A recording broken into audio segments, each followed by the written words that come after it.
Hey guys, tonight we're slipping into the quiet pre-dawn shadows of a medieval manor, where the torchlight flickers across frost-stiffened straw and the world is muffled beneath layers of mist. You're not just a visitor in this time, you're living it, feeling every cold flagstone under your bare feet as you make your way toward the stables. The air outside is so crisp it stings your nose. Somewhere out beyond the fields, a cock crows, bravely pretending it controls the sun. But you, a knight in waiting, have already been awake for a while, because when you've sworn your life to the code of chivalry, your day begins with the horse who might someday save it. Your boots crunch softly over the rime as you cross the yard, and for a moment the world is entirely yours. Just you, your breath swirling in silver clouds, and the stable looming ahead, warm and faintly scented with hay and horse sweat. Inside, you pause to let your eyes adjust. There is a special kind of silence here, full of living things, gentle snuffles, the clatter of hooves shifting in straw, the ancient sleepy sounds of animals waiting for you. You step between the stalls, fingertips brushing the rough timbers, feeling the steady pulse of life in the quiet darkness. And this is where you really belong. This is where everything starts and ends. You reach your stallion's door, a broad, proud beast, muscles bunched under his winter coat, ears pricked at your approach. His name is a secret between you and him, muttered softly under your breath. You rest your hand on his neck, feeling the twitch of skin, the deep, slow rhythm of his breathing, the warmth that seeps through your chilled fingers. His eyes are liquid and intelligent, blinking slowly in the gloom. You're not just partners, you're bound by something deeper, a connection forged in trust and necessity. Sometimes you think he knows you better than your own family does. It's a peaceful moment, but there's work to be done. You unfasten the latch and step into the stall, and your knight's hands, rough from weapons and cold, move with gentleness now. You check his legs, feeling for the smallest signs of swelling or heat. You run your hands down his fetlocks, inspecting his hooves for stones or cracks. It's a ritual you repeat every day, but never on autopilot. Out in the field, a small injury can mean disaster. Historians still argue whether medieval knights really loved their horses as companions, or merely as tools, but standing here in the stillness, you know your answer. You turn to the saddle rack, fingers brushing over the worn leather. The tack is your armor too. Every buckle and strap must be perfect. You check the girth, the bit, the bridle, making sure nothing is cracked or rotting. The truth is, you trust your life to these humble objects, more than you trust any shining suit of mail. One frayed strap, and everything could end on the battlefield. Maybe that's why some old knights mutter blessings over their gear, just in case. You remember the first time you did this alone, heart pounding, unsure whether your hands were strong enough to lift the saddle. Back then, the stable master hovered over you like a hawk, correcting every move. Now your fingers are quick and sure, but you never rush. The world can wait for a knight and his horse. You reach for a brush and begin to curry your stallion's thick coat. The rhythm is meditative, small circles, then long strokes down his sides. He shifts his weight, leans into your hand, and snorts softly, his breath curling like steam. This is the part most people don't see, the endless patient work behind every gallant charge or jousting triumph. Knights might win glory on the field, but here in the half-light you win your horse's trust. Somewhere in the stable, a mouse scurries along the rafters, risking a quick dash for a forgotten grain. The cat, officially employed for rodent control, watches with the disdain of a creature who knows the world will spin on. Mouse or no mouse, you smile but keep brushing, methodical and thorough. A patch of dried mud comes off in clumps, and you see the healthy shine of clean hair beneath.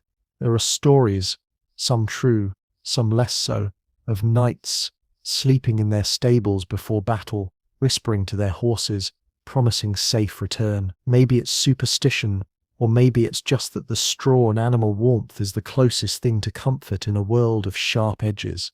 A shaft of sunlight spears through the slats in the wall, lighting up motes of dust that drift lazily in the stable air. You glance outside, still only a faint glimmer in the eastern sky. The world is waking up, but here, time moves slower. There's a sense of sacredness, a gentle pause before the day rushes in. You reach for the feed bucket, cradling it in one arm, and measure out the oats. There's a sprinkling of herbs, comfrey for joints, mint to ease the stomach.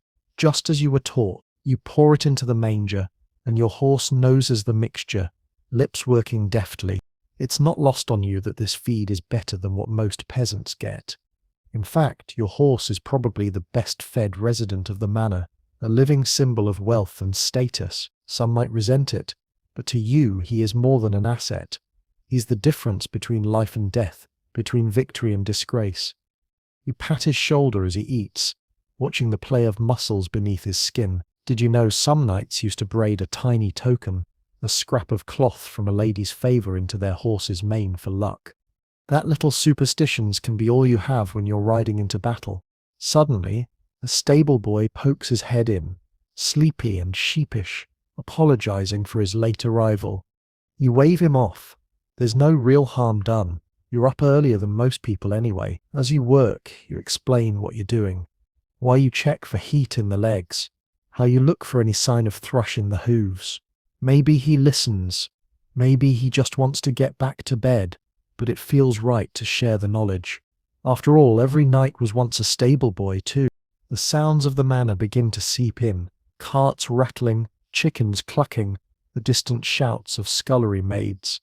But for now, you are still cloaked in the privacy of the stable. You reach up to scratch your horse's poll, feeling him lean into the tut. Somewhere between the hay and the dust, there is peace. Now, a quick reality check. This isn't a fairy tale, and you probably wouldn't survive a single week in this world unless you learnt to anticipate every need of your animal. Forget the romantic paintings. You're living by your wits, luck and daily discipline. If your horse gets sick or lame, you're out of commission, or worse, stuck on foot in a very unfriendly world. Not exactly the glamorous side of knighthood they put on the banners, right? So before we go any further, if this quiet space makes you feel even a little less alone, you can like the video and subscribe, but only if it feels right to your heart. And hey, I'd love to know where you're listening from. Are you lying awake in a quiet room at 2 a.m? Or maybe starting your day in a rainy city, eyes still heavy? Drop your time and place in the comments. Let's remind each other we're not alone out here. Now, dim the lights, let your shoulders relax, and let's begin tonight's slow, strange journey together here on Timeless Sleep. You start to gather your things, saddle, bridle, blanket, all laid out in a precise order. Every piece has a purpose. Every step has its logic. You reach for the hoof pick, working it gently through each hoof, flicking out the packed dirt and tiny stones. Once you found a horseshoe nail embedded deep, and the sight of blood made your stomach turn. You spent hours tending that wound, terrified you'd ruined your chances at a tournament. Historians still argue whether knights managed all the care themselves or left the dirty work to grooms. But this morning, it's just you and your stallion. You like it that way. A sparrow flits in through the open door, perching for a moment on a bale of hay before vanishing again. The world is full of omens, also the old women say. Some knights refuse to mount if a black cat crosses their path, or if the moon sits wrong in the sky. You catch yourself smiling at the thought. A life so precarious, every superstition becomes a form of armor. You finish your tasks and step back, admiring your work. The stallion looks magnificent, coat shining, mane smooth, eyes bright. There's pride in this moment, a sense of readiness that has nothing to do with tournaments or war. Here, in the hush of the stable, you remember what all the training, all the discipline is for. You bow your head, whisper a silent promise to protect, to cherish, to ride together into whatever the day may bring. The manor's bell tolls, echoing across the fields. It's time. You lead your horse from his stall, out into the cool dawn. He steps lively beside you, head high, nostrils flaring as he tastes the morning air. His hooves strike sparks from the cobbles. and for a moment you feel the weight of history pressing close, reminding you that knights have walked this path for centuries. A memory floats up, something an old squire once told you. Never trust a horse that doesn't sweat or a knight that won't get his hands dirty. There's truth in it, you think, as you pause at the stable door. The world out there is full of danger and glory, of stories waiting to be lived and told. But here, in the golden spill of sunrise, you are simply a caretaker, a friend, a guardian of something beautiful and fleeting. You step forward, heart steady, and the adventure begins, not with a clash of swords, but with the quiet confidence that comes from dawn at the stables, and the unspoken promise between you and the horse who carries your hopes. You're still breathing in the scent of hay and horse as the morning stretches out before you, sunlight just beginning to slice through the mist like a shy intruder. The hush of dawn slips away as the man awakes, and for a fleeting second you're not the armored figure people see, but a child again, barefoot, anxious, wide-eyed with a desperate yearning to belong. That's how it started, didn't it? Not as a knight in full glory, but as a gangly page, barely tall enough to peer over a horse's back, wishing desperately that the mighty destriers and compact palfreys would notice you. You remember the first colt entrusted to your care, a wiry little thing with a white star on its forehead, skittish as a sparrow, stubborn as a mule. It was a test, really, a quiet exam in patience. Most days he'd flick his tail and bolt to the far side of the paddock, watching you with suspicion. It took weeks of small rituals, approaching without sudden movements, the offer of grain from a flattened palm, learning the gentle hum of reassurance that seemed to flow right from your chest to the animal's restless ears. That was the first lesson you ever learned about horses, and maybe about people too. Patience will win what force never could. You crouched for hours at the edge of that muddy paddock, feeling foolish while older squires smirked behind your back. But one cool evening, the colt stepped forward, nose quivering, and nibbled oats right from your hand. It felt like a kind of magic. Your heart thudded against your ribs, and in that instant the world opened up, a tiny, trembling bridge of trust, stretching between you and another living thing. You see, the training for knighthood was never just about swordplay or heraldry or memorizing prayers. It started here, with these creatures bred for speed, for courage, and for temperament. The greatest knights, the ones whispered about in fireside tales, were the ones whose horses followed them not because of the whip, but because of that strange, invisible thread of loyalty. Your mornings as a child bled together in a rhythm older than any tapestry. You'd shovel muck, drag water buckets, scrub feed troughs until your fingers split. It was exhausting, and no one praised you for it, except the horses who met your presence with less weariness each day. That colt became your first real friend, and you talked to him as you worked about your ambitions, your fears, the unfairness of a world where your future seemed to hinge on the whims of older men and bigger boys. Historians still argue whether all knights formed these early bonds, or if some simply viewed their animals as tools. There are accounts, after all, of wealthy families who sent their sons away to be fostered at another lord's hall, where stables were managed by teams of grooms and hands. Maybe in those places a boy could get away with ignoring the animals, or at least never learning their secrets. But for you, this bond became the heart of everything. You needed each other, in ways no one else could quite understand. You spent your days observing, watching how a mare calmed her foal, how a stallion stamped the earth to display his strength, how ears flicked and tails lashed in silent conversation. You learned to speak their language without words. Slow breathing, the angle of your shoulders, the way you kept your gaze soft and unthreatening. It was less about dominating and more about partnership. The idea that a boy could command such a powerful creature with a murmur and a touch was intoxicating. Of course, there were mishaps. Every stable boy collects his bruises, flattened toes, bitten fingers, the occasional tumble into a water trough. You bore them all with pride, showing off scabs and telling stories that grew wilder with every telling. There's a certain kind of pride that comes from being kicked by your first colt and getting right back up, mud splattered and grinning, And if you ever needed a lesson in humility, there's nothing quite like being dragged through nettles by a pony with opinions. You discovered little tricks along the way. Did you know that horses are drawn to the smell of apples and mint, or that a handful of salt could coax even the most reluctant steed to follow you across a stream? Some pages swore by odd superstitions, braiding wild flowers into a colt's mane to keep away bad luck, or sleeping with a hoof trimming under your pillow to ward off nightmares. You tried them all, more out of hope than belief, searching for any edge that might help you connect. There was an unspoken hierarchy in the stable, just as there was in the manor. The head groom held the true power, and his word was law. He could spot a sick horse before anyone else, knew which animals were trustworthy and which were liable to bolt at a thunderclap. His approval was worth more than any knight's careless pat on the back.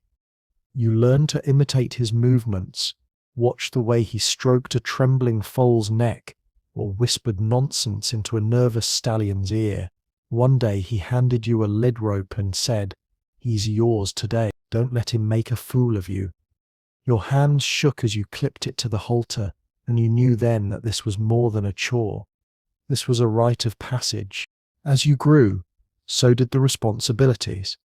By 12 you could saddle a horse in the dark, braid a tail, clean a sheath, and recognize the early signs of colic or lameness. At times the stable felt like both sanctuary and prison, a place where you could escape the scrutiny of the household, but also a crucible where every mistake was amplified by the watchful eyes of men and animals alike.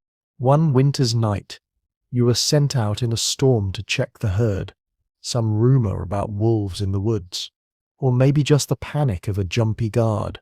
You stumbled through the snow, lantern swinging, and found the horses shivering and restless, pressed together for warmth. It took hours to settle them, your fingers numb, your breath frosting in the frigid air. But when you finally crawled back to your straw pallet, you felt something new, a kind of pride that didn't need an audience. The colt grew with you, stronger each season. He lost his baby fuzz and gained the sleek lines of a true charger. By now he'd let you climb onto his back, first bareback, then with a pad, then finally with a real saddle. You'd ride in slow circles in the early morning, heart pounding, every sense alive to the smallest signal, a flick of an ear, a tightening of muscle beneath you. Sometimes when you thought no one was watching, you'd let yourself believe that you were already a knight, riding into legend on a mount of your own. Still, nothing came easy. The colt spooked at shadows, bolted at unexpected noises, threw you more than once. There were days you wanted to give up, to trade him for a gentler pony or beg for a post in the kitchens, but then he'd surprise you standing steady while you fumbled with his bridle, or resting his great head on your shoulder as if in apology. Those moments became the mortar and the foundation of your future, a future built not on inherited titles or perfect armor, but on the slow, stubborn work of earning trust. You watched the older squires preparing for the lists, their horses pawing the ground in anticipation. They looked impossibly grown up, tall in the saddle, banners streaming from their lances. But when you got close, you saw the tension in their faces, the way their hands trembled on the reins. Even the bravest knights carried a kernel of fear that their horse would fail them, or that they'd fail their horse. Some chroniclers claim knights could leap into the saddle and charge straight into battle with barely a word, while others describe years of painstaking training for both rider and horse. There are stories of warhorses so attuned to their masters that they'd wheel and charge on a single whispered command, and others of disastrous misunderstandings that ended in tragedy. The truth, as always, lies somewhere in the long, hard mornings and quiet, uncertain evenings. You're older now, taller, stronger, but the lessons of those early years never leave you.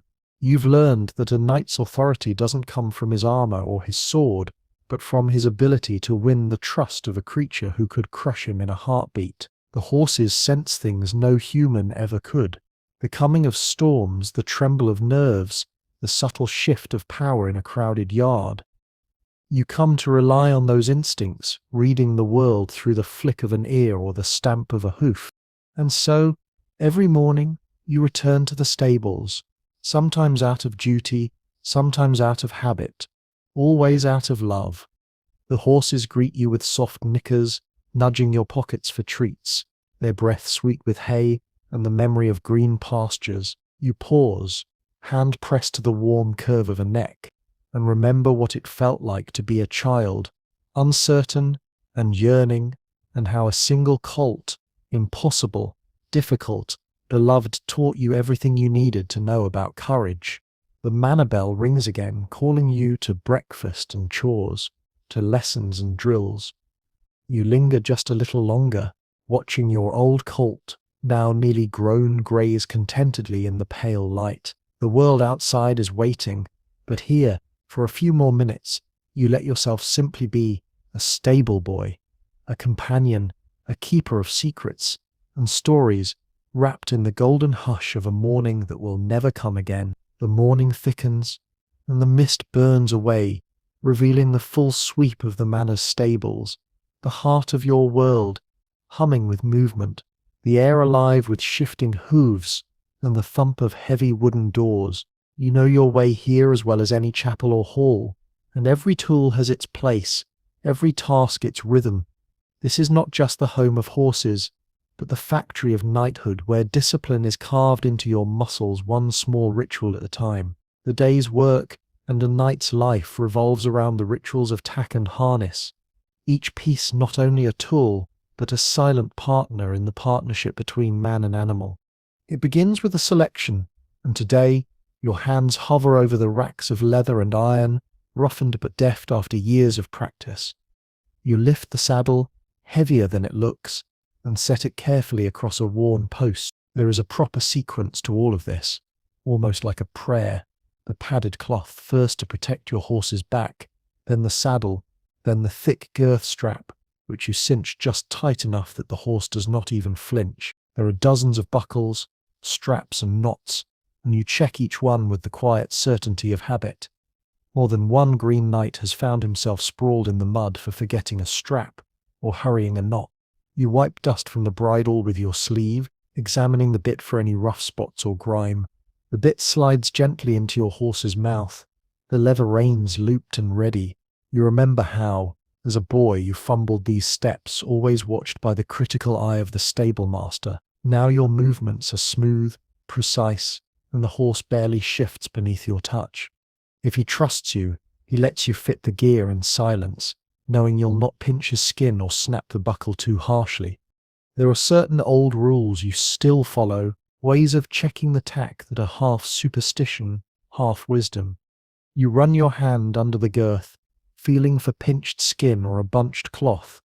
You check that nothing hangs loose to snag on brush or armor. Historians still argue whether every knight maintained this level of care, or if some noble-born warriors left the details to their squires.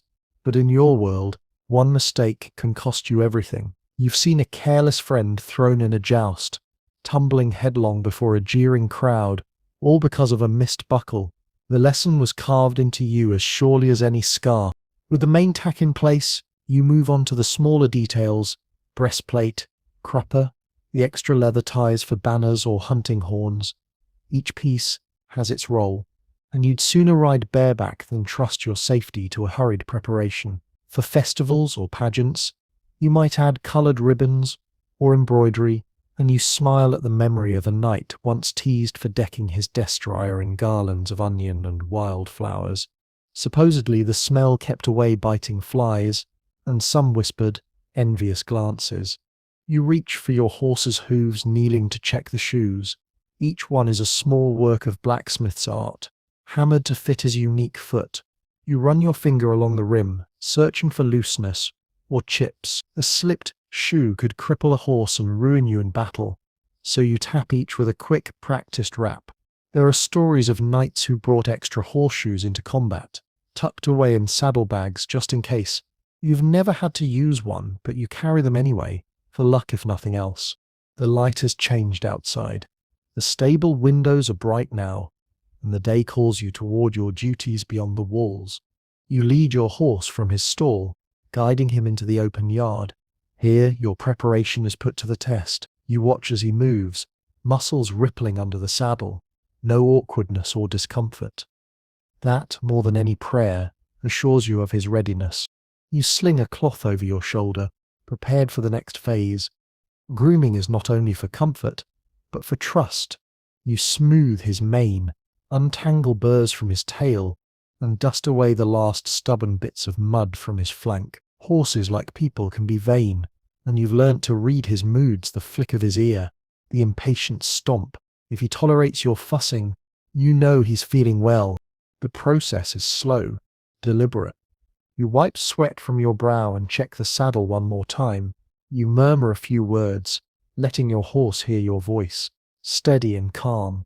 There's always a little edge of nerves, even on a simple ride. Some days, the harness feels like a suit of armor, both protection and burden, a shield against the unexpected. You're not alone in the yard. Other squires and knights are at their tasks. There's always a low thrum of rivalry, the undercurrent of competition. You steal a glance at the tack of your peers, whose leather is polished, whose saddle is scuffed, whose reins are tangled. Once you helped a friend whose bridle was so old it snapped mid-gallop.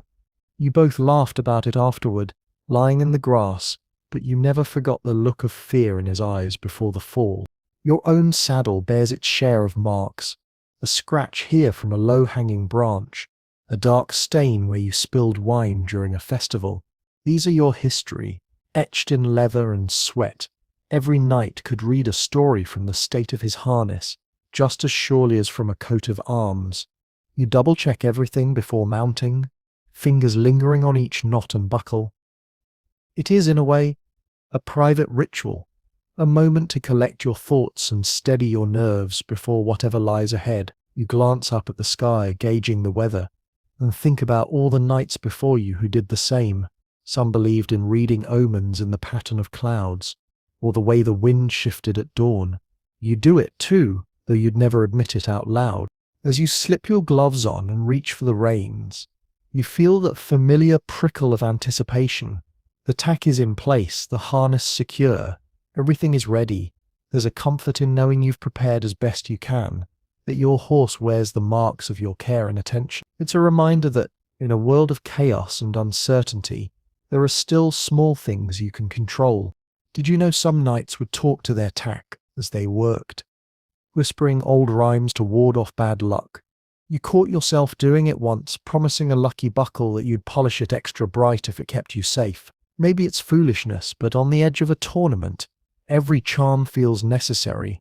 As you lead your horse out toward the training grounds, the weight of your preparation settles around you, not as a burden, but as a promise.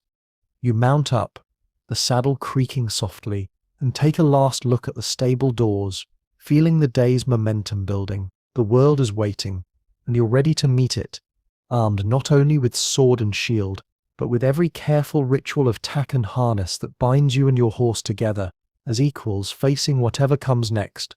There's one last check, a glance at your horse's eye, a tap to the girth, a quick word for courage, and then you turn him toward the tilt yard, where practice and possibility wait in equal measure. The sounds of the manor fade behind you, replaced by the steady rhythm of hooves, the creak of leather, and the heartbeat of anticipation that thrums through both you and your steed. Historians still puzzle over the precise routines of medieval knights. How much of this care was strictly necessary, and how much was tradition or even superstition?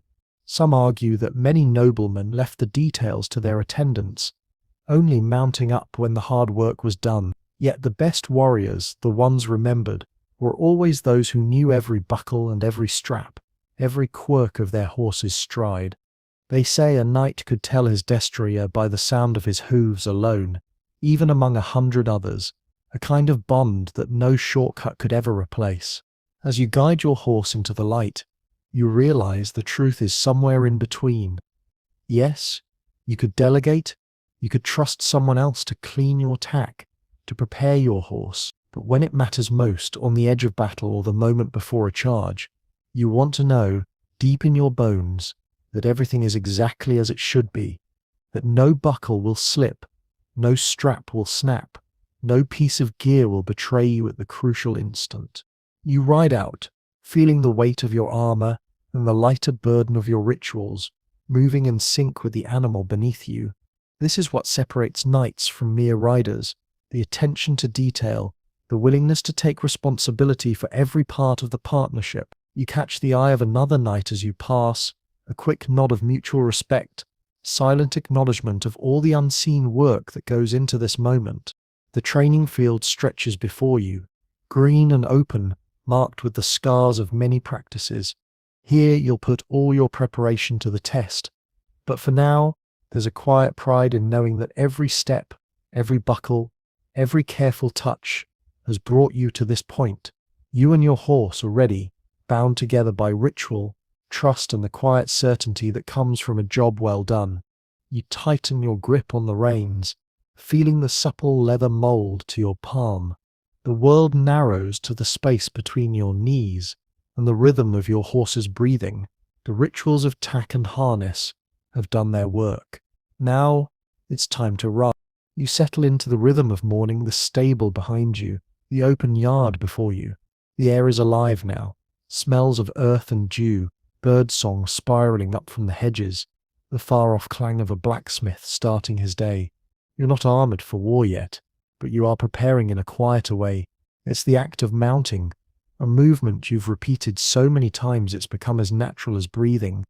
But it's always laced with a quiet tension.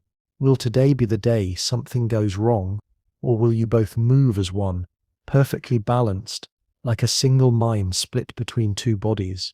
The horse stands at the ready, his ears flick at the sounds behind you, the squire shouting, a bucket dropped, the bark of a hound, and you wait for him to settle before you move. Mounting is its own ritual, and it starts before your foot ever finds the stirrup. You give him a moment, one last pat on the neck, a quick scan down his flanks for any sign of distress, the subtle check that all buckles are still snug. Then you take the reins in your left hand, bunch them up just so, feeling the braided leather warm against your palm. Your right hand holds the saddle's pommel. You position yourself, weight balanced, not rushing. The ground under your boots is uneven, but you've learnt to adjust for that. How many times have you mounted in the mud, or on frozen ruts, or with a crowd of spectators watching and judging every move? You press your left foot into the stirrup, feeling the familiar stretch of muscle as you shift your weight. With a practiced hop, you rise and swing your right leg smoothly over the horse's back, careful not to brush the hind quarters or startle him. You land softly, lowering yourself into the saddle with the quiet confidence that only comes from repetition. You let out a slow breath. You stand steady, not flinching, not sidestepping, just waiting for your cue. There's a moment of satisfaction in that, the knowledge that you've earned his trust and respect, that he recognizes you not as a stranger but as his partner. And it is a partnership, though not always an easy one. Knights tell stories in the mead halls, tales of horses who refused to let certain men mount, of days when even the bravest charger turned stubborn as an ox. It's said that if your horse doesn't like you, you'll never truly ride well together, no matter how fine your gear or high your birth. There are tales of great knights bested by their own mounts, in front of the whole court, and you remember well the jeers that followed, a humiliation far more stinging than any bruise. You take a moment, adjusting your seat, letting your hips and legs settle into the right position. The saddle is shaped by years of use, molded to fit your body as much as his. You give a small squeeze with your calves, a quiet signal, and he steps forward, not fast or slow, just steady. There's a language in these tiny cues, one that takes years to perfect. Your hands are gentle on the reins, never pulling, just guiding. Your legs communicate pressure and intention. Your voice, a quiet word or a low whistle, tells him everything else. The truth is, anyone can climb onto a horse, but only the trained and the patient can truly ride. You've seen noble sons, arrogant and proud, jerk their horses' mouths and bounce in their saddles, treating the animal as a mere tool. Those rides are always rough, always uneasy. Your mentor once said, "A good rider is as quiet as a shadow," and you have taken that to heart. If you do your job well, no one notices the cues you give. It looks as if the horse reads your mind. There are days when you test each other. Maybe he's fresh from a night in the pasture, head high, hooves dancing, full of energy. Maybe he's stiff from an old injury, moving slower than usual. You adapt, reading his mood, adjusting your touch. Sometimes, if you're feeling playful, you ask for a quick canter, feeling the power coil beneath you like a bowstring. The wind stirs your hair, the world blurs past, and for a moment, you're both flying. You guide him toward the open paddock, where others are already riding, squires circling clumsily, an older knight leading a skittish new charger, grooms running with long lines, the sound of hooves on turf, the snort of horses greeting each other, the sharp whistle of a trainer. It all blends into a kind of symphony, the music of morning in a medieval world. You practice the small, essential movements: walk, halt, back, turn on the forehand, pivot on the haunches. It's like a dance, and every step must be correct. Your horse listens to you, sometimes with patience, sometimes with mischief, but always with attention. When you get it right, the two of you move together so seamlessly that you barely notice the transitions. A shift in weight, a gentle squeeze, a breath drawn deeper, and suddenly you're circling left or gliding to a halt. Did you know that in some tournaments, knights were judged not just by their fighting, but by the grace with which they mounted and dismounted? A clumsy mounting was a mark of poor training, a black spot on your reputation. There are stories, some true, some surely exaggerated, of lords who would dismiss a squire for embarrassing them before the crowd. You remember your own first public mounting, nerves jangling, heart hammering in your chest, and the wave of relief when your horse stood steady and you slipped into the saddle without a hitch. There is a subtlety to all this that outsiders rarely understand. Mounting and riding are not about dominance, but conversation. You talk with your body, your breathing, your intent. He answers with his ears, his head, the tension in his muscles. You notice when he flinches at a sound or pricks his ears towards something hidden in the hedge. Some mornings you're both distracted. Others you're so in tune it's as if you share a single nervous system. You glance at the other riders. The squire struggles with a nervous mare, jerking the reins, hissing in frustration. The mare dances sideways, eyes rolling, sweat shining on her neck. You remember your own early struggles, the sting of humiliation, and you wish you could tell him to slow down, to breathe, to listen.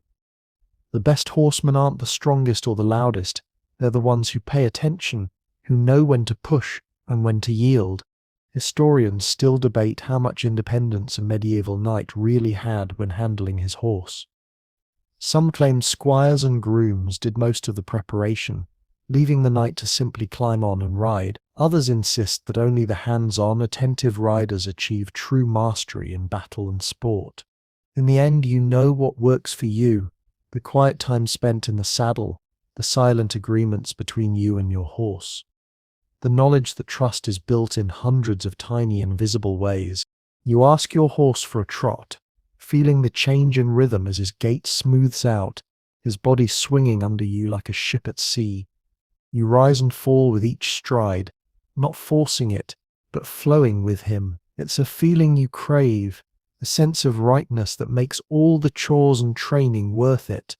You circle the paddock, weaving between other riders, shifting your weight to signal a turn, tightening your grip just enough to guide without restraining. Somewhere, the squire loses his seat and lands in the dirt with a thud, the laughter of others ringing out. You smile in sympathy. Everyone takes a fall sooner or later. There's even a saying that you aren't a true horseman until you've eaten a mouthful of mud. The horse circles back, nostrils flaring as if checking to see if his rider is all right. You've been there, and you know the best thing to do is dust yourself off and get back on. You bring your horse to a halt, patting his neck, feeling the warmth of his skin beneath your glove. You take a moment to savor the peace, the sense of unity. Some say a knight's mind must be calm before a ride. Agitation and anger will only travel down the reins, infecting the horse with your unease. You believe it. On days when your own thoughts are tangled, Your horse seems jittery, reluctant. On the days when you are clear and focused, he is too. It's a lesson you keep learning. You finish your ride with a gentle walk, letting him cool down, muscles stretching, breath slowing. The stable master waves you over, nodding approval, and you feel a quiet pride. There are no banners or crowds, no fanfare, just the small satisfaction of a morning well spent. The bond between rider and horse quietly strengthened. You dismount, careful as always, sliding down with a soft thud, and land lightly beside your companion. You loosen the girth, slip the bridle from his head, and lead him back toward the stables. As you walk, you remember all the times things went wrong, saddles slipping, reins snapping, a startled leap that left you clinging to the horse's mane for dear life. You remember, too, the way he learned to trust you, to stand still while you found your seat, to wait for your signal before moving. That trust is the bedrock of everything you do. Did you know some knights believed their horses could sense spirits or read the intentions of strangers? There are tales of mounts refusing to go forward, only for the rider to discover a hidden ambush or a lurking danger. You don't know if it's true, but you've learned to trust his instincts. When he balks at a shadow, you listen. When he steps eagerly forward, you go with him. In a world where so much is uncertain, that partnership is worth more than all the gold in your purse. As you reach the stable door, you pause for a final moment together in the open air. The day stretches ahead, full of duties and expectations, but for now, you are simply a knight and his horse, bound by trust and shaped by 1,000 quiet mornings. You give his neck a last pat, whisper a word of thanks, and lead him inside, ready to face whatever comes next together. You guide your horse from the stable yard toward the tilt yard, heart steady, mind focused. This is the space where skill is sharpened and instincts are tested, where muscle memory and courage become the foundation of a knight's power. The lists are already bustling, knights and squires moving with purposeful energy, the thud of hooves against packed earth, the sharp cry of a falcon wheeling overhead. The tilt yard is not just a practice field, but a crucible, a proving ground where ye and your horse learn to function as a single, united force. The ground here is scored with old hoof prints and churned earth from countless drills. As you approach, you notice how your horse senses the change. His steps quicken, ears snap forward, nostrils flare. He recognizes this place, remembers the thunder of lances, the clash of shields, the voice of the crowd.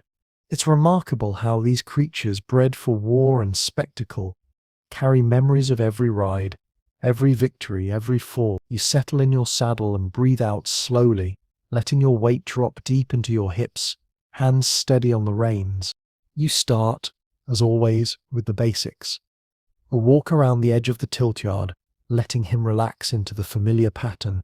You practice halts and starts, asking him to stop with just a shift in your seat and a gentle pressure from your thighs. He responds instantly, sometimes almost before you finish the cue, as if he can read your thoughts. You change direction, circling left, then right, then weaving a figure eight between wooden posts. This is not for show but for discipline. Every tight turn and smooth stop is an investment in trust. Sometimes you wonder if anyone watching realizes just how much time and patience is hidden in these simple drills. The crowd, when it gathers for a tournament, only sees the flash and glory, but here you sweat through endless hours, guiding your horse through side passes, pirouettes, sharp reversals. Historians still argue whether medieval warhorses truly mastered the complex moves described in ancient texts. Some believe these stories are exaggerated, while others point to surviving training manuals that detail every movement, every method for teaching a horse to dance beneath armored weight. You know that mastery is real, but hard won. Your instructor watches from the edge, arms crossed, calling out corrections. He shouts reminders to keep your legs quiet, and don't pull the bit. Ask, don't demand. You nod, adjusting, and try again. The horse's mane flicks against your wrist as you turn him in a perfect tight circle, the scent of sweat rising between you. There's a sense of accomplishment when it all goes right, a spark of connection that no amount of armor or weaponry can fake. Then come the more difficult drills. You ask him to canter, feeling the gathering surge of power as he leaps into a faster gait. The world narrows to the rhythm of hoofbeats and the pounding of your heart. You urge him into a straight gallop down the center of the tiltyard, the wind buffeting your face, your body folding naturally to the movement. For an instant, you are flying, weightless and unstoppable, the very image of a knight in a tapestry. Then, a subtle signal, a tightening of your fingers, a slight shift of your seat, and he slows, comes back to you, breathing hard, eyes bright. He arches his neck, waiting for the next command. It isn't all glory. Sometimes he resists, tosses his head, slows down, refuses a turn. You have to stay calm, patient. You never punish out of anger, never raise your voice more than needed. Horses, you've learned, have long memories, and trust is easily broken. Instead, you work through it, circling, encouraging, rewarding the smallest step in the right direction. One old trick, you carry a single cube of sugar in your pouch, saving it for the end of a hard session. Even the fiercest warhorse becomes a greedy child for a taste of sweetness. There's a camaraderie here, a quiet fellowship among the riders. You nod to another knight, a friend since childhood, riding a dapple grey mare known for her speed. You challenge each other to races down the lists, to sudden stops and tight turns. Sometimes you switch horses, learning how different each animal feels, how some leap forward at the lightest cue while others demand firmer guidance. It's a reminder that every partnership is unique, a blend of personalities and temperaments. Did you know some knights trained their horses to respond to voice alone, freeing their hands for sword or lance? You've heard stories of great riders who could guide a charger with knees and weight, leaving their arms free to wield weapons. In truth, it's difficult, one of the hardest skills to master, but the best try. You practice, speaking softly, shifting your legs to ask for a halt or a turn. Gradually, your horse learns the language. There's a deep satisfaction when he responds, a reminder that partnership is always built, never assumed. As the drills intensify, you move on to charging. The squire at the end of the field raises a battered shield, and you set your lance in the rest, heart beating faster. You steady your horse, gather your energy, then urge him forward. The world blurs, hooves pounding, the lance aimed straight and true.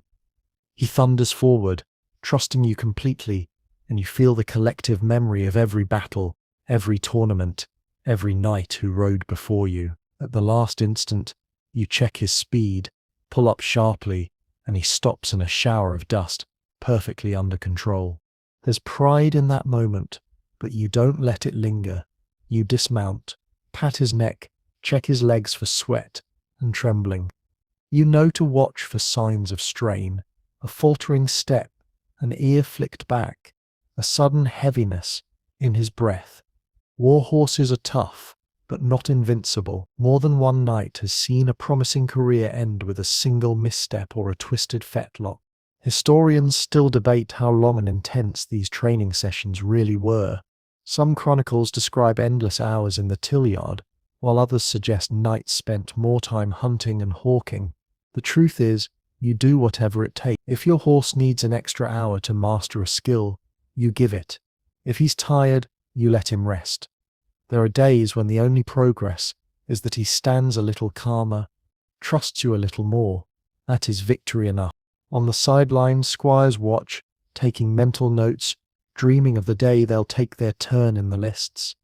You catch their eyes sometimes, remembering how you once stood there, longing to be chosen. Sometimes you invite one over, let him hold the reins, feel the heat and pulse of a real warhorse, offer him advice about patience, gentle hands, and the quiet courage that underpins every ride. The drills wind down as the sun climbs higher. Your horse is sweating now, sides heaving gently, steam rising from his coat. You lead him off the field, walking slowly, letting him cool. You pass the water trough, dipping a bucket, and offering him a drink. He snorts, lips splashing, then drinks deeply. There's an art to knowing when to push and when to rest. You pat his neck, murmuring praise, letting him know the hard work is over for now. Did you know that after heavy drills, some knights believed in singing to their horses? Slow melodies that calmed nerves and steadied breath. You hum softly as you walk, feeling him relax beside you, his head lowering, A's closing just a little. There's a comfort in these small rituals, proof that trust is built, not just in battle but in every quiet moment between. You lead him back to the stable, unbuckle the tack, brush sweat from his back and flanks. You check for rubs or sores, running your hands over every inch of muscle. If you find a small wound, you treat it at once. Dab it with vinegar, tie a poultice of herbs. The old stable master passes by, nods approval, and tells you a tale of a famous knight who lost a tournament because he ignored a saddle sore until it festered. There's wisdom in every story, even the ones exaggerated for effect. The till yard, now emptying, echoes with the memory of hoofbeats and shouts. You linger a moment, breathing in the scent of trampled grass and leather. You know you'll return tomorrow and the day after, always striving for perfection. The real secret, you've learned, is that no matter how skilled you become, you're always a student, always learning from the horse beneath you. Historians still puzzle over the mental side of this training. Some say that the best knights developed a sixth sense, a feeling for what their horse needed, when to demand more, when to give a break. You've begun to believe it. There are days when you sense his mood before you even enter the stable, when a look in his eye tells you everything. Some say it's magic, others call it experience. Whatever it is, you cherish it, knowing it cannot be forced or faked. As the morning passes into afternoon, you finish the last of your chores.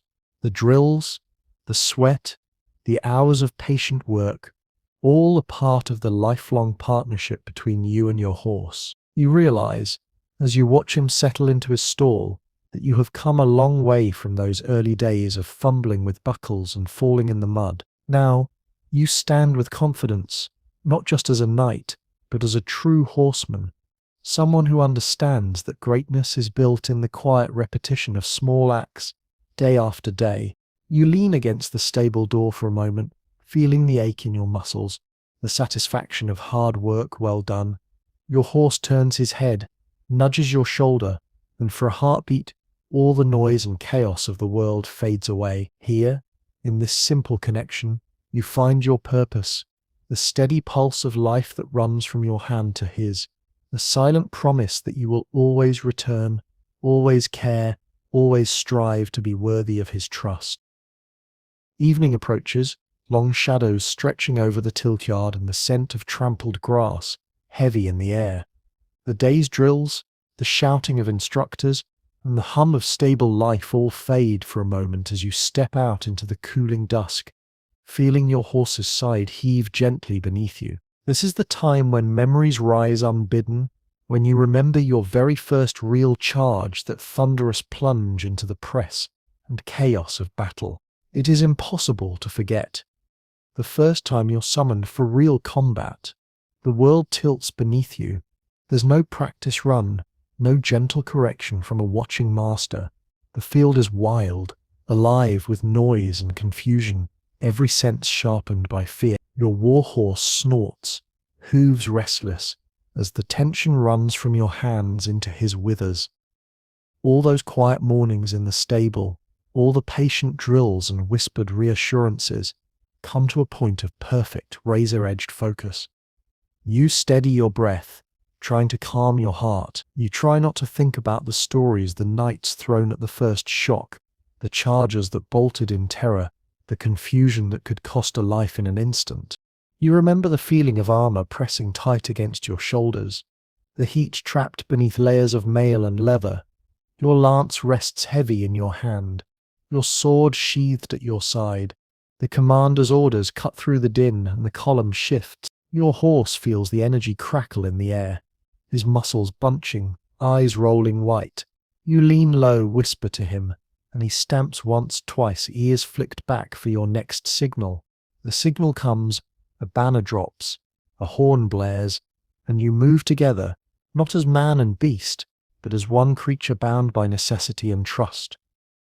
You nudge him forward, legs tight, reins low, the world contracts into a narrow tunnel, the surge of hooves, the pounding in your ears, the flutter of pennants above the wild sea of helmets. You can taste dust, smell sweat and fear, and then you are galloping, lance lowered, your horse's body pressed hard beneath you, the two of you locked together by shared momentum and desperate need. The first moments are a blur. You remember the shock as another horse brushes too close, the clatter of armor, the ringing of weapons. Your mount staggers, but you right him, whispering, coaxing, "You have drilled for this." Yet nothing quite prepares you for the reality. The chaos, the confusion, the sudden lurch when a man falls ahead of you, and you must swerve or leap. Your horse listens, feels every twitch of your muscles, every tightening of your thighs. The two of you dodge, twist, surge forward. Did you know that medieval knights believed a warhorse could be trained to kick and bite on command? Some breeds, so the stories go, would lash out at enemies with hooves and teeth, fighting alongside their riders. Whether every charger had such spirit is uncertain. Historians still debate just how aggressive these animals truly were. Some say the best astriers were half wild, chosen for their boldness and nerve. Others believe the real secret was training, not temperament. You suspect the truth is somewhere in the middle. You have seen gentle horses turn savage in the crush of battle, and proud chargers who stood frozen, unable to move. You remember that first day, how you screamed, the battle cry torn from your throat, and your horse responded with a wild surge of energy. You struck with your lance, not even sure if it hit, your hands white-knuckled, the world spinning around you, and then it was over. The line broke. Your side pushed forward. The enemy scattered. Your horse slowed, snorting, trembling beneath you, sweat lathering his neck. You realized you were still alive, bruised, shaken, half deaf from the noise, but alive. You slid from the saddle, legs shaking, and leaned against his shoulder, overwhelmed by gratitude. That night you slept in the stable, too tired to make it back to your bed. Your horse dozed on his feet, head low, breathing rough and slow. You wiped him down, worked your fingers through his tangled mane, whispered all the thanks you couldn't put into words. The old stable master found you there in the morning and only nodded. He'd seen it before, the quiet bond forged in fire and fear. You learned quickly after that. In battle, you and your horse communicate without words. Small shifts of weight, a tap of heel, a squeeze of knee. You listen to his breathing, the rise and fall of his flanks. He learns to trust your signals, even when they are nearly drowned by the chaos around you. The greatest knights, so the legends say, could guide their horses through a storm of arrows and swords with barely a touch. You believe it now, having felt that invisible thread of connection when everything depends on it. There are days when not everything goes right. Once, during a skirmish, your horse slipped on muddy ground and crashed to his knees, nearly unseating you. You scrambled up, heart pounding, feeling for injuries. He stood, shaken, favoring one leg, but otherwise whole. You led him away from the melee, out of the crush, ignoring the chaos, focused only on his breathing and the tremor in his flank. You spent hours after, cleaning his wounds, watching for swelling. Some might call it foolish to care so much, but you know that a knight is only as good as his horse. Lose him, and you lose everything. Did you know some knights would braid small charms, bits of bone, knotted ribbons, tiny relics into their horses' manes before a fight? They said it brought luck, kept away injury, or protected from curses. The grooms roll their eyes, but everyone, even the boldest knight, has a superstition. You tried it once, weaving a scrap of cloth from your mother's sleeve into your charger's hair. He tossed his head, unimpressed, but you rode a little taller that day, shielded by faith and memory. Historians still argue about the true nature of medieval battle. Some insist the horses were drilled to ignore noise and blood, while others believe that nothing could prepare them fully for the chaos. You know both are true in a way. You train, you practice, but the first clash is always a leap into the unknown. You learn as you go how to spot danger in the angle of another rider's lance, how to feel tension in your horse's back, how to balance speed and control in a world where a single mistake can mean disaster. As you ride, you notice how your horse recovers, how his head lifts, ears flick back to catch your words, breath steadies. He has learned, as you have, to let go of panic, to trust in your partnership. It's a fragile thing, tested and tempered in each charge and retreat, each narrow escape and quiet return. After a battle, you make it your duty to care for him before yourself. You walk him, cooling his hot muscles, offer water in small sips, and brush the dirt and blood from his coat. You check every leg, every joint, every inch of hide for wounds. Some knights leave this work to squires, but you prefer to do it yourself. The horse has carried you through fire. He deserves your thanks, your care, your respect. Sometimes, in the aftermath, you find a cut or bruise you missed in the heat of the moment. You tend it carefully, using herbs and oils passed down through generations. There is an art to healing, a poultice of comfrey for swelling, vinegar to clean wounds, a gentle hand to calm a shaken spirit. The stable is quiet now, the worst of the day behind you. You hum a lullaby, words half remembered from childhood, and your horse sighs, eyelids drooping. There is peace in these moments, a reminder that even after chaos, there can be comfort. Not all battles end with victory. You have seen friends fall, their horses running loose, wild-eyed and terrified. You have seen chargers die, struck down by arrows or crushed beneath the weight of bodies. It never gets easier. You grieve for every loss, human and animal alike. Some nights you dream of hooves pounding, of battlefields stained with mud and fear. You wake, heart racing, and the only thing that soothes you is the sound of your horse breathing nearby. Did you know that some knights swore never to fight again after the loss of a beloved charger? There are songs and poems, old as the hills, that tell of warriors laying down their swords out of grief. It seems sentimental, perhaps, but you understand. The bond between knight and horse is unlike anything else, tempered by danger, sealed in sweat and blood, held together by trust that can't be bought or faked. Historians still discuss how much a horse understood of battle, whether he felt loyalty or simply learned to survive. You suspect it's both. Your horse trusts you to guide him, and you trust him to carry you through. The partnership is imperfect, but it is real, and it's the closest thing to certainty you'll ever know in a world so full of risk. As dusk deepens, you take your horse to the river, letting him drink and cool his legs in the gentle current.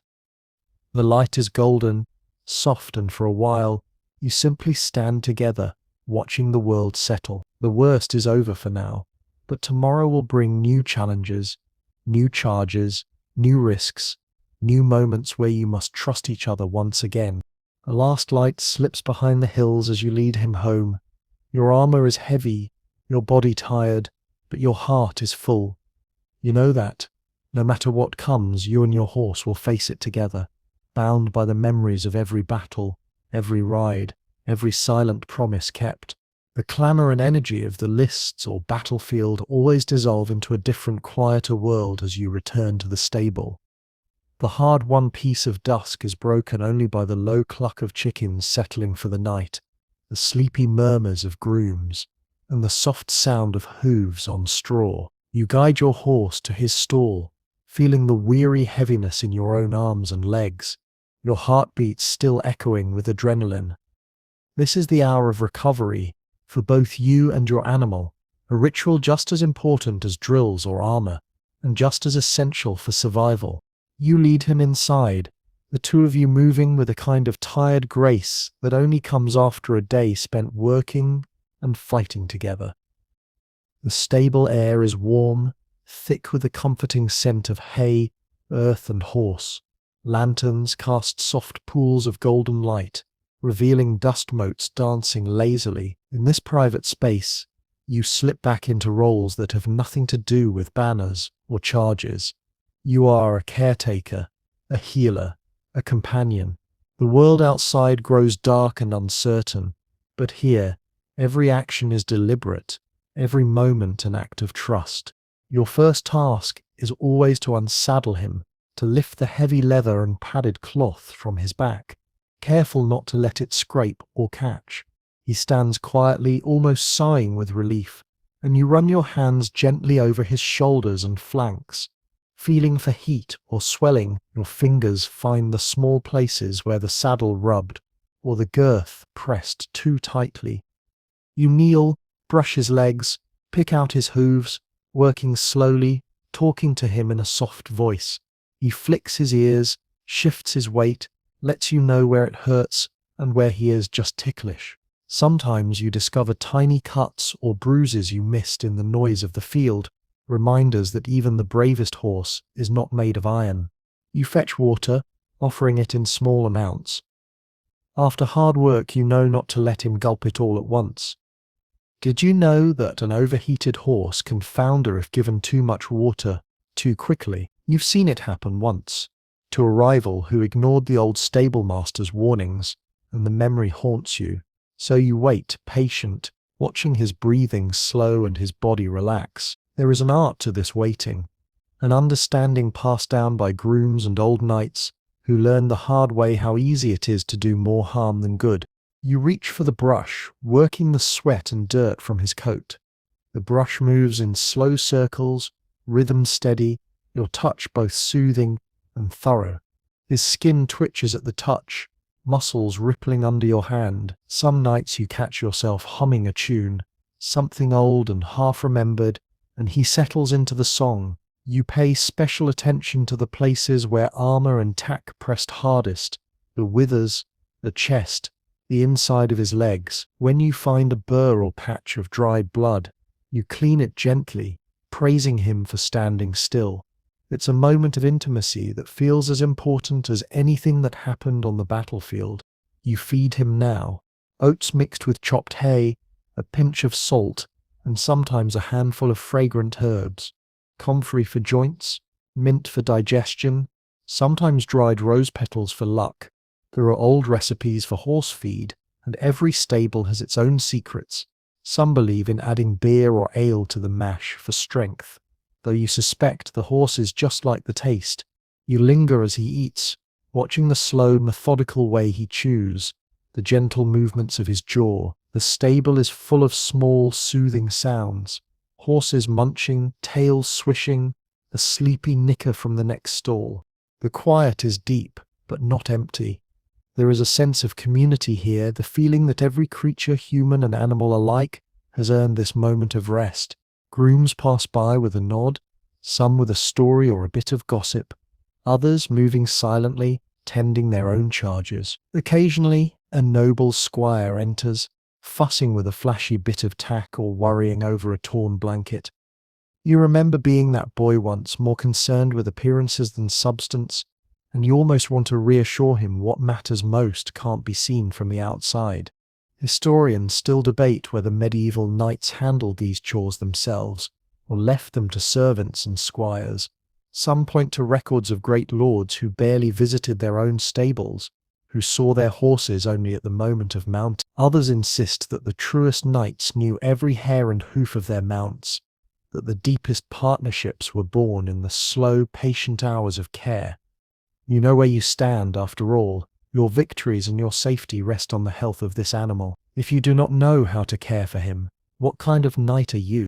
You check his legs one more time, running your hands down the tendons and feeling for heat. You press gently along his ribcage, checking for tenderness.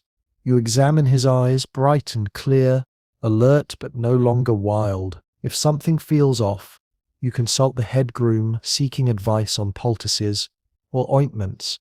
There's no shame in asking for help, you remind yourself. Not when a life depends on it. Some wounds heal best with herbs, others with time and rest, and you learn to trust the knowledge of those who have spent a lifetime in these stalls. You change his bandages if needed, applying salves with a careful hand. Sometimes you tie a sack of warm bran over a sore joint, or slip a cooling compress under his mane. The stable master tells you stories as you work, legends of horses who survived battles, who ran for miles on 3 legs, who found their way home when every knight had given up hope. These stories mingle with your own memories, and you hope your horse will be counted among the lucky ones, those who live to retire in peace. Did you know some medieval horses were given their own rewards for bravery? A bucket of sweet ale, a garland of flowers, or even a day off grazing in a clover field. You promised your horse such a treat once, after a particularly hard ride, and you kept your word. The next morning, he rolled in the dew-soaked grass, free and wild, and you laughed like a child. Such small joys, you think, are what make the hardship bearable. You spend a few quiet minutes just being together, leaning against the stall door, letting the slow thud of his heartbeat calm your own. He lowers his head, eyes half closed, content. You listen to the world settling down, the night insects singing, the last rays of sun glinting off the thatched roof, the soft shifting of hooves in straw. It's a world away from the thunder and danger of battle, yet just as vital. Here, in the safety of routine, you both can heal. Historians still argue about the balance between rest and work for medieval warhorses. Some say they were driven too hard, pushed to exhaustion by endless campaigns. Others believe their care was a top priority, valuable animals protected and cherished by all. You have seen both. The wounds left by hard men and hard days, the care and kindness that follow. You try to give more of the latter, hoping it will be enough. As you finish, you offer one last gentle touch, running your fingers through his forelock, whispering a promise that you will return. You know that trust, once broken, is slow to mend. Each evening you prove your loyalty anew, in 1,000 small gestures, a soft word, a careful check, a quiet moment of gratitude. You blow out the lantern, letting darkness settle, and step outside into the cool night air. Your own aches settle in now. You stretch your arms, roll your shoulders, and smile at the aches that remind you of a day well spent.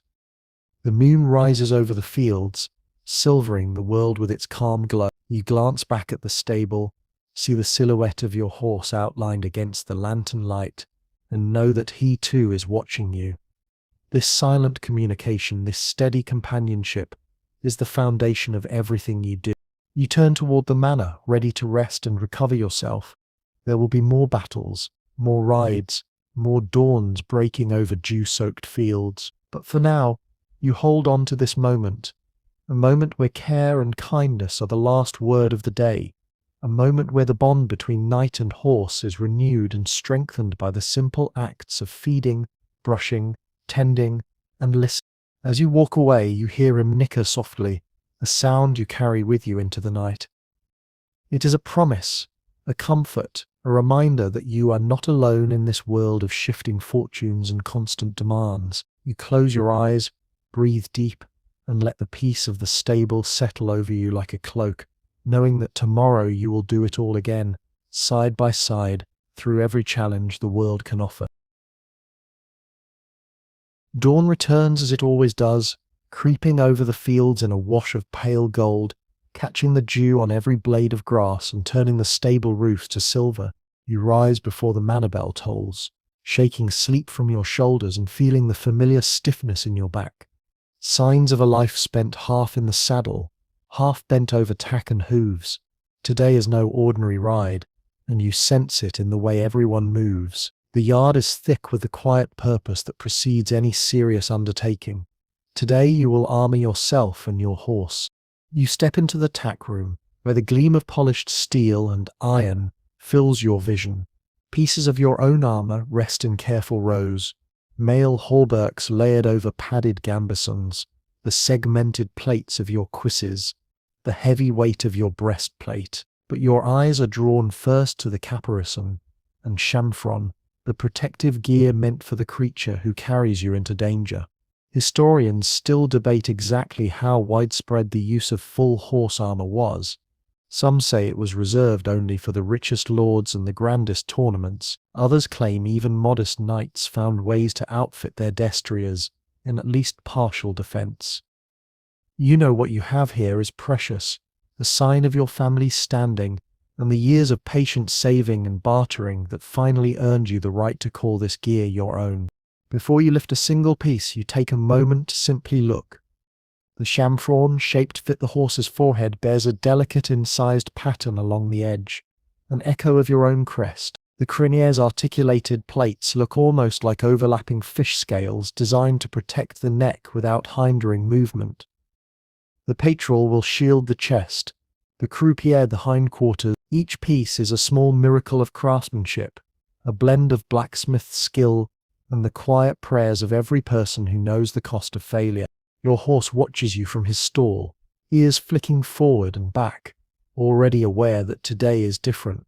He can feel the change in the air, the focused urgency that makes even the grooms move with measured care. You approach slowly, hand extended, letting him smell your skin and settle his nerves. As you open the stall door, you murmur a greeting, a reminder that no matter how heavy the steel, no matter how grand the spectacle, this bond between you is the heart of everything. You start with the basics, brushing out his coat, picking his hooves, checking each leg for heat or swelling. Even the finest armor will do no good if the horse beneath it is unwell. As you work, you recall all the old superstitions. Some knights would sprinkle holy water over the armor. Others would sew tiny relics into the lining of the caparison. Did you know a few riders believed a scrap of parchment inscribed with a saint's name could deflect arrows? You've never gone so far yourself, but you understand the impulse. In battle, a man will reach for any comfort. Once he is clean and calm, you lift the caparison, a thick quilted covering that drapes over his back and sides. It is beautiful, worked with your colors and crest, but its purpose is practical as well, to cushion blows, to help deflect glancing strikes, to keep armor from chafing skin raw. You settle it carefully over his withers, smoothing the folds, ensuring no twisted fabric will pinch or rub. He stands still, patient, only shifting when you adjust the straps that secure it beneath his belly. Next comes the chamfron. You lift it gently, showing it to him first, letting him sniff the polished steel. Some horses never accept the feeling of metal on their faces, but your companion has worn it enough times that he merely tilts his head, resigned. You slide it into place, adjusting the leather ties that fasten behind his ears. The metal gleams in the morning light, turning his profile into something almost mythic, a creature out of legend rather than flesh and blood. The criniere takes longer. Each plate must sit correctly, overlapping the next so it flexes smoothly as he moves.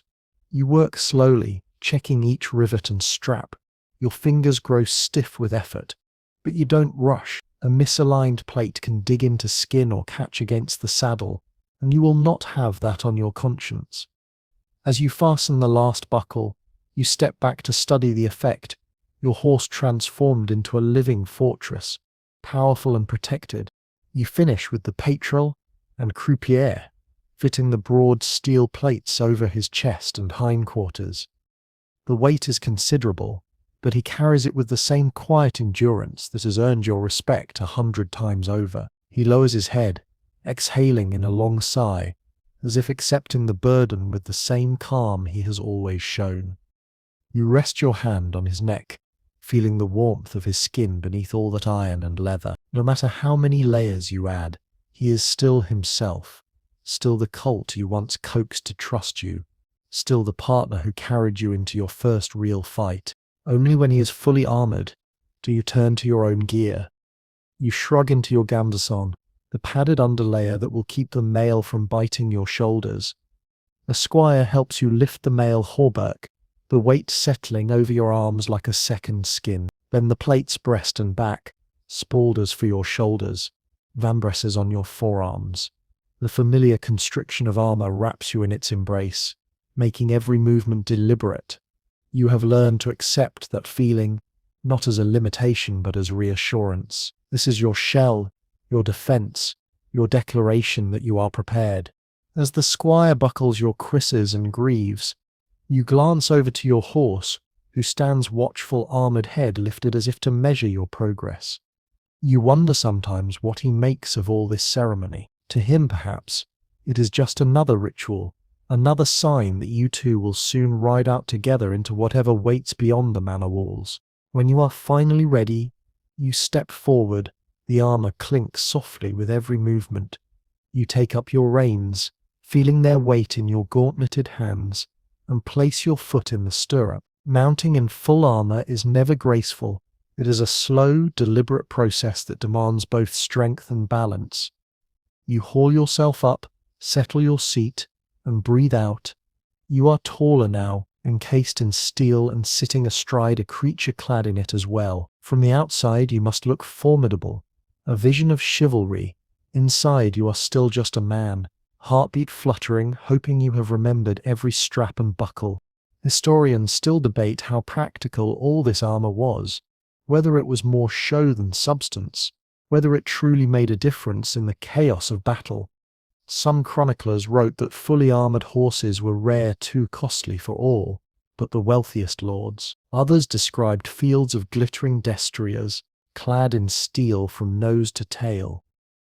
You have seen enough to know that both pictures are true, depending on wealth, region, and purpose. But whatever the historians decide, you understand the feeling of security it gives you, thin as it may be. You guide him from the stable yard, hooves clanging on the cobblestones. Grooms step aside, some bowing, some staring. Even the dogs slink away from your path, as if recognizing the gravity of this moment. The sun has fully risen now, turning the fields to gold and the armor to mirrors that catch every glint of light. You ride slowly at first, letting him adjust to the weight, listening for any unevenness in his stride. When you are satisfied, you nudge him into a walk, then a trot. Each step resonates through your body, the vibration of steel on steel. Did you know some knights swore they could feel their horse's heartbeat through the saddle? That in moments of greatest danger, that shared rhythm was what kept them steady. You believe it now. As you circle the yard, you can feel the life beneath you, his pulse, his warmth, the strength that has carried you so many miles. You practice a few turns, a sudden stop, a gentle canter down the lane and back again. All the while you are listening, testing, ensuring every piece of armor fits as it should. He moves with the same grace he always has, though slower under the extra weight. You murmur praise, leaning forward to touch the edge of the chamfron. He flicks an ear back, as if to acknowledge you, and the simple exchange is more reassuring than any banner or blessing. At last, you return to the stable. You dismount carefully, more awkward in full plate than you care to admit, and lead him inside. The grooms come forward to help you unbuckle each piece, setting them aside with the same reverence you showed when you began. Piece by piece, you strip away the armor, revealing the horse beneath, the one you have known all along. He shakes himself, dust rising in a cloud, and lowers his head to nuzzle your shoulder. You are both free again until next time. You run a final brush over his coat, whispering thanks, and he leans into your touch, patient and uncomplaining. The work is never glamorous, and no songs will be sung of these quiet hours, but you know the truth. Here, in the simple acts of preparation and care, you have already won half the battles you will ever face. By the time the last plate of armor has been unbuckled and stowed, the light is slanting into the stable in long golden beams that catch every fleck of dust in their slow drift toward the floor. You stand for a moment in the hush, one hand resting on your horse's neck, feeling the warmth that no steel could ever disguise. He has carried you in tournaments and training fields and skirmishes alike, and there is a shared weariness in the way you both draw breath. Even the simplest ride, with all this equipment, demands more strength than most realize. It is one thing to look magnificent in a parade. It is quite another to move through real work under a burden that can exhaust even the strongest beast. You lead him back into his stall and remove the last pieces of tack. He shakes himself, mane rippling down his neck, ears flicking back in a rare sign of irritation. You smile, brushing the sweat-darkened fur along his shoulder. He is ready to rest. And you, though your day is far from over, are glad to offer him a few quiet hours to recover. You rub down his coat with a cloth, working in slow circles, and listen to the soft sounds of the stable hooves shifting in straw, a distant clatter of buckets, and muted breathing of horses all around you. Outside, you hear voices drifting in the cooling air, grooms arguing about feed rations, a young squire trying to impress someone with boasts about his prowess in the lists. You remember being that boy, loud with bravado to cover all the things you didn't know yet. These days you find you prefer the quiet, the unremarked competence of a man who no longer needs to prove himself in every conversation. Here in the stable, you don't have to pretend. Here there is only the work, the brush in your hand, the familiar shape of a leg raised for inspection, the knowledge that you are doing something necessary. When he's clean and dry, you pour out the evening feed, a mixture of oats, chopped hay, and the last of the mint you saved from summer. He noses it greedily, blowing dust from the surface. You watch his flanks rise and fall, the sweat drying slowly into pale streaks. Did you know that some knights insisted on feeding their horses by hand before any battle? They claimed it created a bond that could not be broken, a promise whispered in the dark hours before dawn. You have tried it yourself, and though you don't pretend to understand the mind of an animal completely, you have never known your horse to betray your trust. You leave him to eat and turn to your own preparations. Your armor, though now removed, must be cleaned and checked for damage. You set each piece out in order on a bench. The breastplate dented along one edge from a practice strike, the vambraces, scored by rains and years of use, the mail knife, still faintly damp where it rested against your neck. One by one, you wipe them down with an oiled cloth, inspecting every rivet and seam. It is tedious work, but you find a quiet satisfaction in it. Historians still argue whether knights personally cared for their own armor, or left the task entirely to squires. In truth, it depends on the man. You have known lords who wouldn't touch a rag if their lives depended on it, and you have known men like yourself who preferred to be certain, because in the end, it is you who will wear it, and you who will pay the price if something fails. As you rub away the last streaks of grime, you listen to the steady chewing of your horse behind you.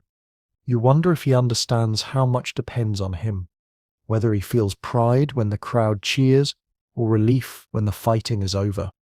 Some say a warhorse can sense victory and defeat. Others insist he only knows whether you are calm or afraid. Perhaps it doesn't matter. What matters is the trust you have built, brick by brick, over years of training, caring, and proving yourselves to each other. When the armor gleams again, you rehang it on its hooks, each piece in its rightful place. The stable grows darker as the sun sinks, but you are not ready to leave. Instead, you walk back to his stall and lean on the door, studying the silhouette of his head as he finishes the last of his meal. There is something humbling in watching him, something that reminds you that no matter how many stories are told about gallant knights, the truth is simpler. You are just a man, and he is just a horse. Together, you have made yourselves into something more. Did you know that the cost of a fully trained warhorse could equal the price of a small estate? Some chronicles list them among the most treasured possessions a noble family could claim. Even in your own lifetime, you have seen men go into debt to acquire a destrier worthy of a tournament or campaign. The expense is not only in the buying, but in the keeping. Feed, farriers, smiths, and grooms, all working tirelessly to keep horse and tack ready for the next call to arms. You have never resented the cost. You have seen firsthand what happens to those who try to economize horses breaking down under strain, poorly made saddles that leave raw wounds, unskilled farriers who ruin a good hoof with a single bad shoeing. You would rather spend every coin you have than risk that fate. The night deepens, and you finally step back, letting him rest. You make your way to the tack room to hang your bridle and reins, checking each strap for wear. There is a small satisfaction in knowing you have done all you can. The rest, what tomorrow may bring, is out of your hands. You close the stable door behind you and stand in the yard, breathing in the clean chill of evening. Stars are just beginning to emerge, pricking the sky with their silent light. It is then, in the darkness, that you feel the weight of your role most keenly. Out in the lists or on the field, people see only the shining armor, the raised lance, the bright colors of your crest. They cheer or jeer. They measure your worth by the outcome of a single charge. But you know the truth, that victory is born not in the final rush, but in the quiet hours of care, in the patient training, the slow tending of wounds, the endless cycle of work that no one applauds. Historians still debate whether this understanding was common, whether most knights thought of their horses as partners or property. You have met both kinds of men, and you have seen where each path leads. The ones who treat their animals as mere tools often find themselves alone in crucial moments, fighting a steed as much as an opponent. The ones who learn to listen to trust are never truly alone, no matter how fierce the battle. You walk the perimeter of the yard once more, checking gates and latches, the habits of caution too ingrained to abandon. As you return to your quarters, you glance back. In the dim stable light, you see your horse watching you, his ears pricked forward, and you feel something unspoken pass between you, a promise perhaps, or simply the recognition of a bond. Neither of you could have imagined all those years ago when you were just a boy, and he was a gangly colt, with too much spirit and not enough sense. When you finally remove your gambesson and stretch your tired muscles, you think of all the ways you have learned to rely on him, his steadiness, beneath you when fear might have turned your legs to water, his quickness when only speed could save you, the quiet endurance with which he bears every burden you place on his broad back. No bard will sing of this. No chronicler will record the countless small gestures of care. But you know it is here, in these unseen moments, that the real heart of chivalry beats. Did you know that some old manuals describe horses as the other half of the knight's body? You have come to believe it. You remember the first time you galloped at full tilt, the wind roaring in your ears, the earth blurring beneath you, and you felt not fear but exultation. That moment when horse and rider move as one feels like freedom itself. You have been chasing it ever since. You settle by the fire with a piece of bread and a cup of watered wine. The aches in your shoulders are deep, but not unwelcome. They are proof of a day spent doing something that matters. You let your eyes close for a moment and see him again, standing tall in the lists, armored head lifted, mane flying as he charges. You remember the way the crowd gasped, the way you felt something ignite in your chest. Pride, yes, but also love, in the way that only comes when two creatures learn to trust each other past all doubt. Historians still argue whether it was skill or luck that made a knight great. You suspect it is neither, or rather, it is both braided together with the threads of preparation, respect, and the thousand unremarked tasks that fill every day. You take another sip, letting the warmth spread through you, and feel your thoughts slow, your heart quiet. Before you sleep, you step out into the yard one last time. The stable is dark, except for the flicker of a lantern. You listen for the sounds you know so well, the steady breathing, the soft rustle as he shifts in his stall.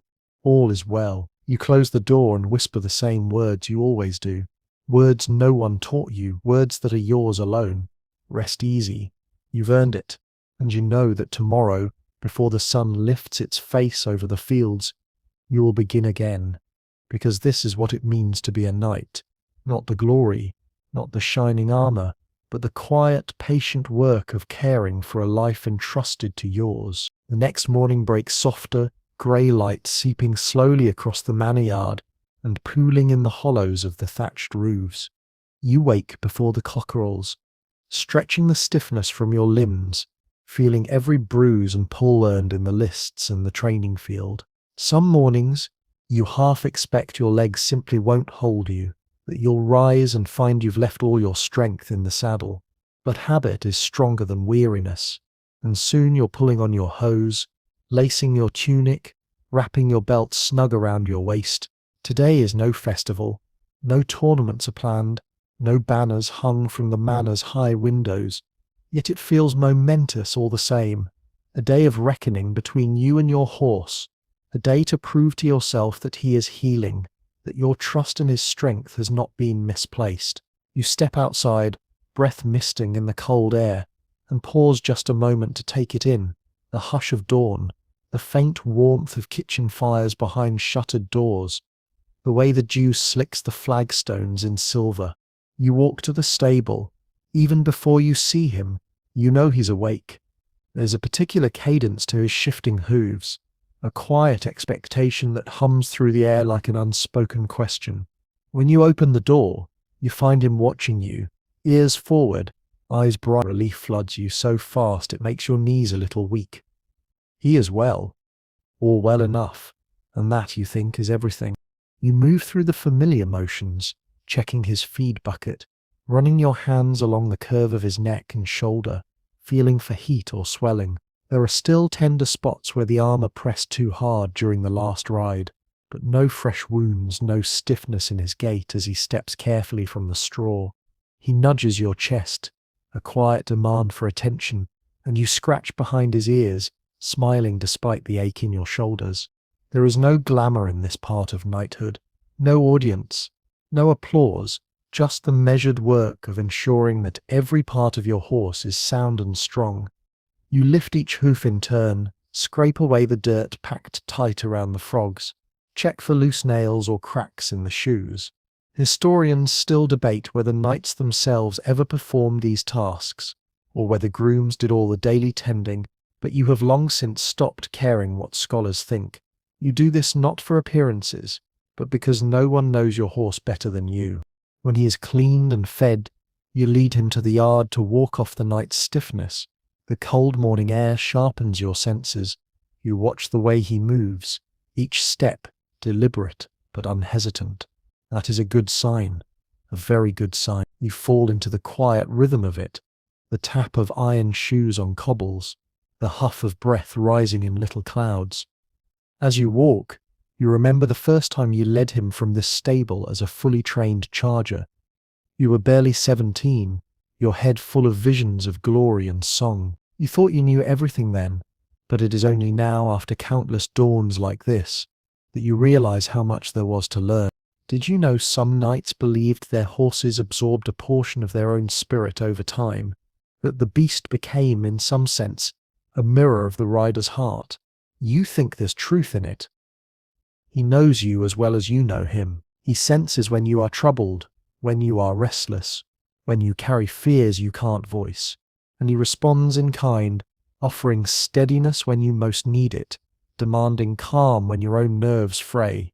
After the walk, you take him to the paddock, a wide, grassy enclosure where he can move freely. You unclip the lead and step back, watching as he lowers his head to sniff the frozen ground. For a moment, he stands still, testing the air. Then, with a toss of his head, he steps into a trot, muscles rippling beneath the winter coat. He circles the fence, long strides easing into a canter. You watch every movement, searching for any hitch in the rhythm, any sign that yesterday's efforts left deeper damage. But he moves cleanly, and after a few laps, slows of his own accord to stand beside you once more, steam rising from his flanks. It is in these unguarded moments that you love him most, not for his strength or beauty, but for the simple trust that brings him back to your side without command. You rest your hand on his neck, and for a little while neither of you moves. Historians still argue whether the bond between knight and horse was sentiment or necessity. Some claim it was purely pragmatic, an understanding that a well-treated horse performed better in battle. Others insist there was a deeper connection, something approaching kinship. You don't care to label it. All you know is that without him, you would not be the man you are. You return him to his stall and begin your own preparations for the day, polishing harness buckles, oiling reins, sharpening spurs. The stable fills with quiet industry as the other grooms and squires drift in, each absorbed in their own small universe of tasks. A young squire approaches shyly, eyeing your horse with a kind of hungry awe. You remember that look, the way your heart squeezed every time you glimpsed a knight's destrier, imagining yourself astride such power. You wave him closer, and together you show him how to check a bridle for hidden wear, how to clean a bit without scratching the metal. He listens carefully, nodding, and you hope he will remember that these small attentions matter more than any flourish in the lists. Did you know some lords required their squires to spend a full year tending only to the horses before they were permitted to ride? They believed that only a boy who had learned to respect and care for his mount could ever be trusted to command it. You think there is wisdom in that. More than once you have seen young men undone by arrogance, a too hard tug on the reins, a careless heel dig, and a good horse soured by rough handling. No amount of skill with weapons can redeem a man who doesn't understand patience. As the morning ripens into noon, you decide to ride out. Not to drill or train, but simply to be away from the press of the manor walls, to let your thoughts unfurl in the quiet of open country.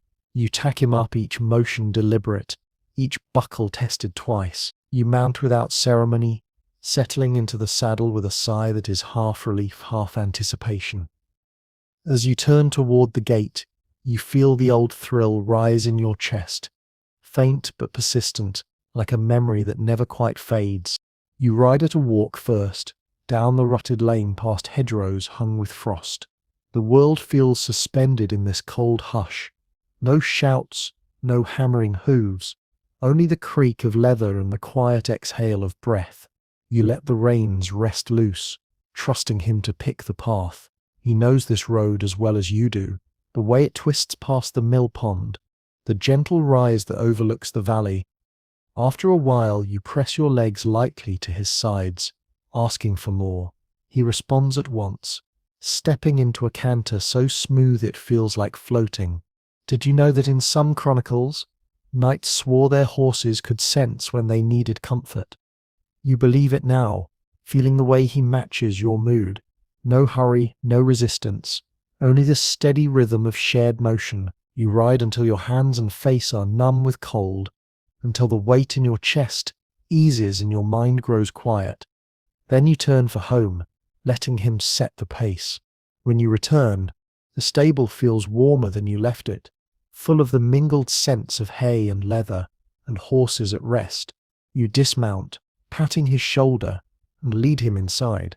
You remove the tack slowly, mindful of how the cold stiffens straps and makes fingers clumsy. He stands patient as always, lowering his head to rest it briefly against your chest.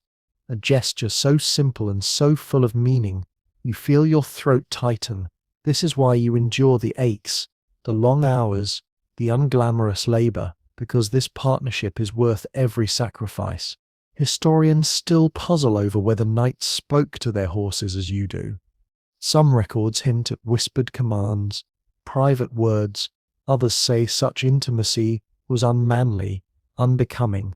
You think that's nonsense. A man who cannot speak kindly to the creature that carries him is no knight, no matter how bright his armor shines. As dusk gathers, you offer him the last feed of the day, your hands moving automatically through the motions you have performed 1,000 times. He eats with quiet contentment, and you find yourself wishing the moment could last longer, that the world outside could wait a while before demanding your attention again. But nothing stays still. Tomorrow the lists may call you again, or the road, or some quarrel in another lord's domain that requires your presence, your blade, your unshakable seat. And when that day comes, you will be ready, not because of the strength of your arm or the sharpness of your sword, but because of this bond, tested and proven in dawns like this one.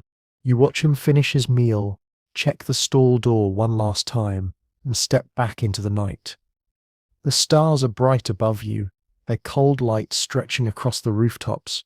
You draw your cloak tight around your shoulders, but the chill feels less biting than before, because in the dark, in the quiet, you know that you will never ride alone. The days pass, each one its own small test, and soon the call comes that you've half expected, half dreaded, a summons from your lord to ride out, to join a band of knights bound for a distant city, and a tournament rumoured to draw every champion for miles. You feel the old mix of nerves and excitement, a chance to prove yourself again, a chance to show that neither you nor your horse has lost the edge honed through hardship and habit. But you also know, as you prepare for the journey, that life on the road is its own ordeal. For a knight and his horse, travel is never simple. It is a crucible of endurance, patience, and resilience, testing both partnership and skill beyond the joust and the training yard. You begin early, with the cold stars still scattered overhead and the manor silent behind shuttered windows. The stable is dark but welcoming. It smells familiar, its warmth comforting against the morning chill. You move through your preparations with a kind of reverence, every step a continuation of rituals begun years ago, brushing the mud from your horse's coat, checking his hooves with extra care, running your hands over legs and joints for any sign of swelling or soreness. Travel means days and sometimes weeks of hard riding, long stretches over broken ground, the pounding wear on bones and sinew. A single missed injury now could mean disaster on the road. You pack carefully, blankets and feed, spare shoes, a battered flask of ointments and herbs, all the little tools and comforts you've come to depend on. There's a special pouch for dried apples, his favorite treat, and a twist of soft rags for cleaning wounds. Did you know that some knights swore by secret salves, handed down from old women in the village to soothe swollen fetlocks or ease a cough? You're not above superstition on the road. A lucky charm, a ribbon tied to the bridle, a quiet prayer as you tighten the final strap. All have their place. The armor you pack is lighter than the full panoply you'd wear to war or the lists. On the road, weight is the enemy. You choose mail over plate, padding over stiffness, and arrange everything so it can be loaded and unloaded quickly in the cold dawn or under pouring rain. There is a rhythm to packing, a silent choreography you share with your horse as he waits, shifting from hoof to hoof, ears pricked toward the sound of your voice. When at last you lead him into the yard, your companions are gathering, a handful of other knights, squires bustling about with gear, a few archers and men-at-arms. The mood is both tense and expectant, every man wrapped in his own thoughts. The horses stand in a loose line, steaming in the cold, tails swishing, hooves stamping as if impatient for the miles ahead. You mount up, settling into the saddle with the same mixture of relief and anticipation that has marked every departure since you first rode as a squire. The world feels bigger from horseback, the yard smaller, the future more uncertain. With a wave from the Lord Steward, the party moves out, hooves echoing on the frozen ruts of the road, breath rising in plumes of white as the sun edges above the horizon. The first day is always the hardest. Horses are fresh and eager, muscles tense, heads tossing against the bit. You keep a light hand on the reins, letting him set his own pace at first, knowing that patience now will serve you better than any show of strength. The road winds through bare fields, past woods rimed with frost, through tiny villages only just waking to the world. The rhythm of travel settles on you. An hour at the walk, then a trot, then back to a walk. You dismount to lead him when the ground grows rough, walk beside him when the ruts deepen or the path narrows to a muddy thread between bramble and stone. Did you know that some chronicles mention knights who walked as many miles as they rode, refusing to let their warhorses tire too quickly? You think of those old tales as you trudge through mud, the chill biting at your ankles, your horse's shoulder a warm, steady presence at your side. He looks at you with dark, patient eyes, and you are reminded again that this journey is not just yours, it is his as well. At midday you halt by a stream, watering the horses, loosening girths, feeding out a measure of oats and hay. You check his legs, his back, the line of his belly. A good horse can carry a man all day, but only if cared for every mile. You rub him down with a wisp of straw, praising him softly, ignoring the banter of your companions, as they boast of their own steeds and the prowess they hope to show at the tournament. Afternoon stretches long, the sun now higher and the road dustier. You pass travellers, on foot, pilgrims, and peddlers, peasants carrying baskets, shepherd boys driving their flocks. Some pause to stare at the line of mounted men, their eyes lingering on the fine horses, the glint of mail, the bright crests painted on the shields. You feel their curiosity and maybe a little envy, but you know the truth. Beneath the trappings, it is hard work that binds man and beast together, not the flash of banners or the silver of spurs. As the day deepens toward dusk, you ride in silence, listening to the rhythm of hooves, the clink of tack, the distant calls of birds settling for the night. You think about the road itself, a thing older than you, older than the castle, worn deep by the passage of armies and merchants, children and kings. Historians still argue about the nature of travel in the medieval world. Some claim it was a series of hardships and dangers, others a kind of adventure. You have learned that it is both. For every village that welcomes you with bread and beer, there is another where suspicion lingers in the air, and doors stay tightly shut. You find a place to camp, a patch of ground by a copse of trees, close to water and sheltered from the wind. The grooms see to the pack animals first, but you tend to your own horse, unsaddling him, checking for chafing, brushing the sweat from his coat even as the chill creeps in. You share a handful of apples, letting him nibble from your palm, and smile as his warm breath curls around your fingers. Did you know some knights slept with their horses on the coldest nights, seeking warmth and comfort from the great bodies pressed close together? You have done it once or twice yourself, wrapped in a cloak, the world outside reduced to the slow, steady thud of a heart beside your own. The night passes with all its usual trials, horses stamping and snorting at unseen threats, the hiss and crackle of the fire, the restless shifting of men who cannot quite find sleep. You rise often, checking your horse, making sure he is safe, that he has not tangled himself in the lines or rolled too near a tree root. It is an uneasy rest, but you are used to that. Travel, like battle, teaches you to sleep lightly, to listen for danger in the dark. Morning comes in a rush of frost and fog, and you begin again. You find your muscles slower, your horse a little stiff, but after a few careful stretches, you are both ready to continue. The road changes as you go, sometimes wide and well kept, sometimes little more than a track. You pass through villages, cross stone bridges, ford shallow rivers. At each stop you check your horse with the same care, trusting the rituals you have learned over years. Historians still argue about the care of horses on campaign. Some say knights spared no effort to ensure the health of their mounts. Others believe that hardship and neglect were common, that many noblemen lost their best steeds to the rigours of the road. You have seen both extremes. You remember a companion who lost his horse to fever, the grief as sharp as any wound. You recall the stable master's wisdom. A man who cannot keep his horse alive will not keep himself alive long either. The miles blur together. You grow used to the aches, to the grit in your teeth, to the constant search for good grazing and clean water. At night you brush out his mane and tail, talk to him in the half-dark, confiding your hopes and your fears. He listens, or at least he does not turn away. You take comfort in that. Did you know some old stories claim that horses can find their way home from leagues away, sensing the road even in darkness or storm? You believe it. You have felt on long journeys that he knows when you are near the manor, his step lighter, his eyes brighter, as if some part of him recognizes the scents and sounds of home long before you do. At last, the towers of the distant city rise ahead, flags snapping in the wind, the great gates thrown wide for the arriving guests.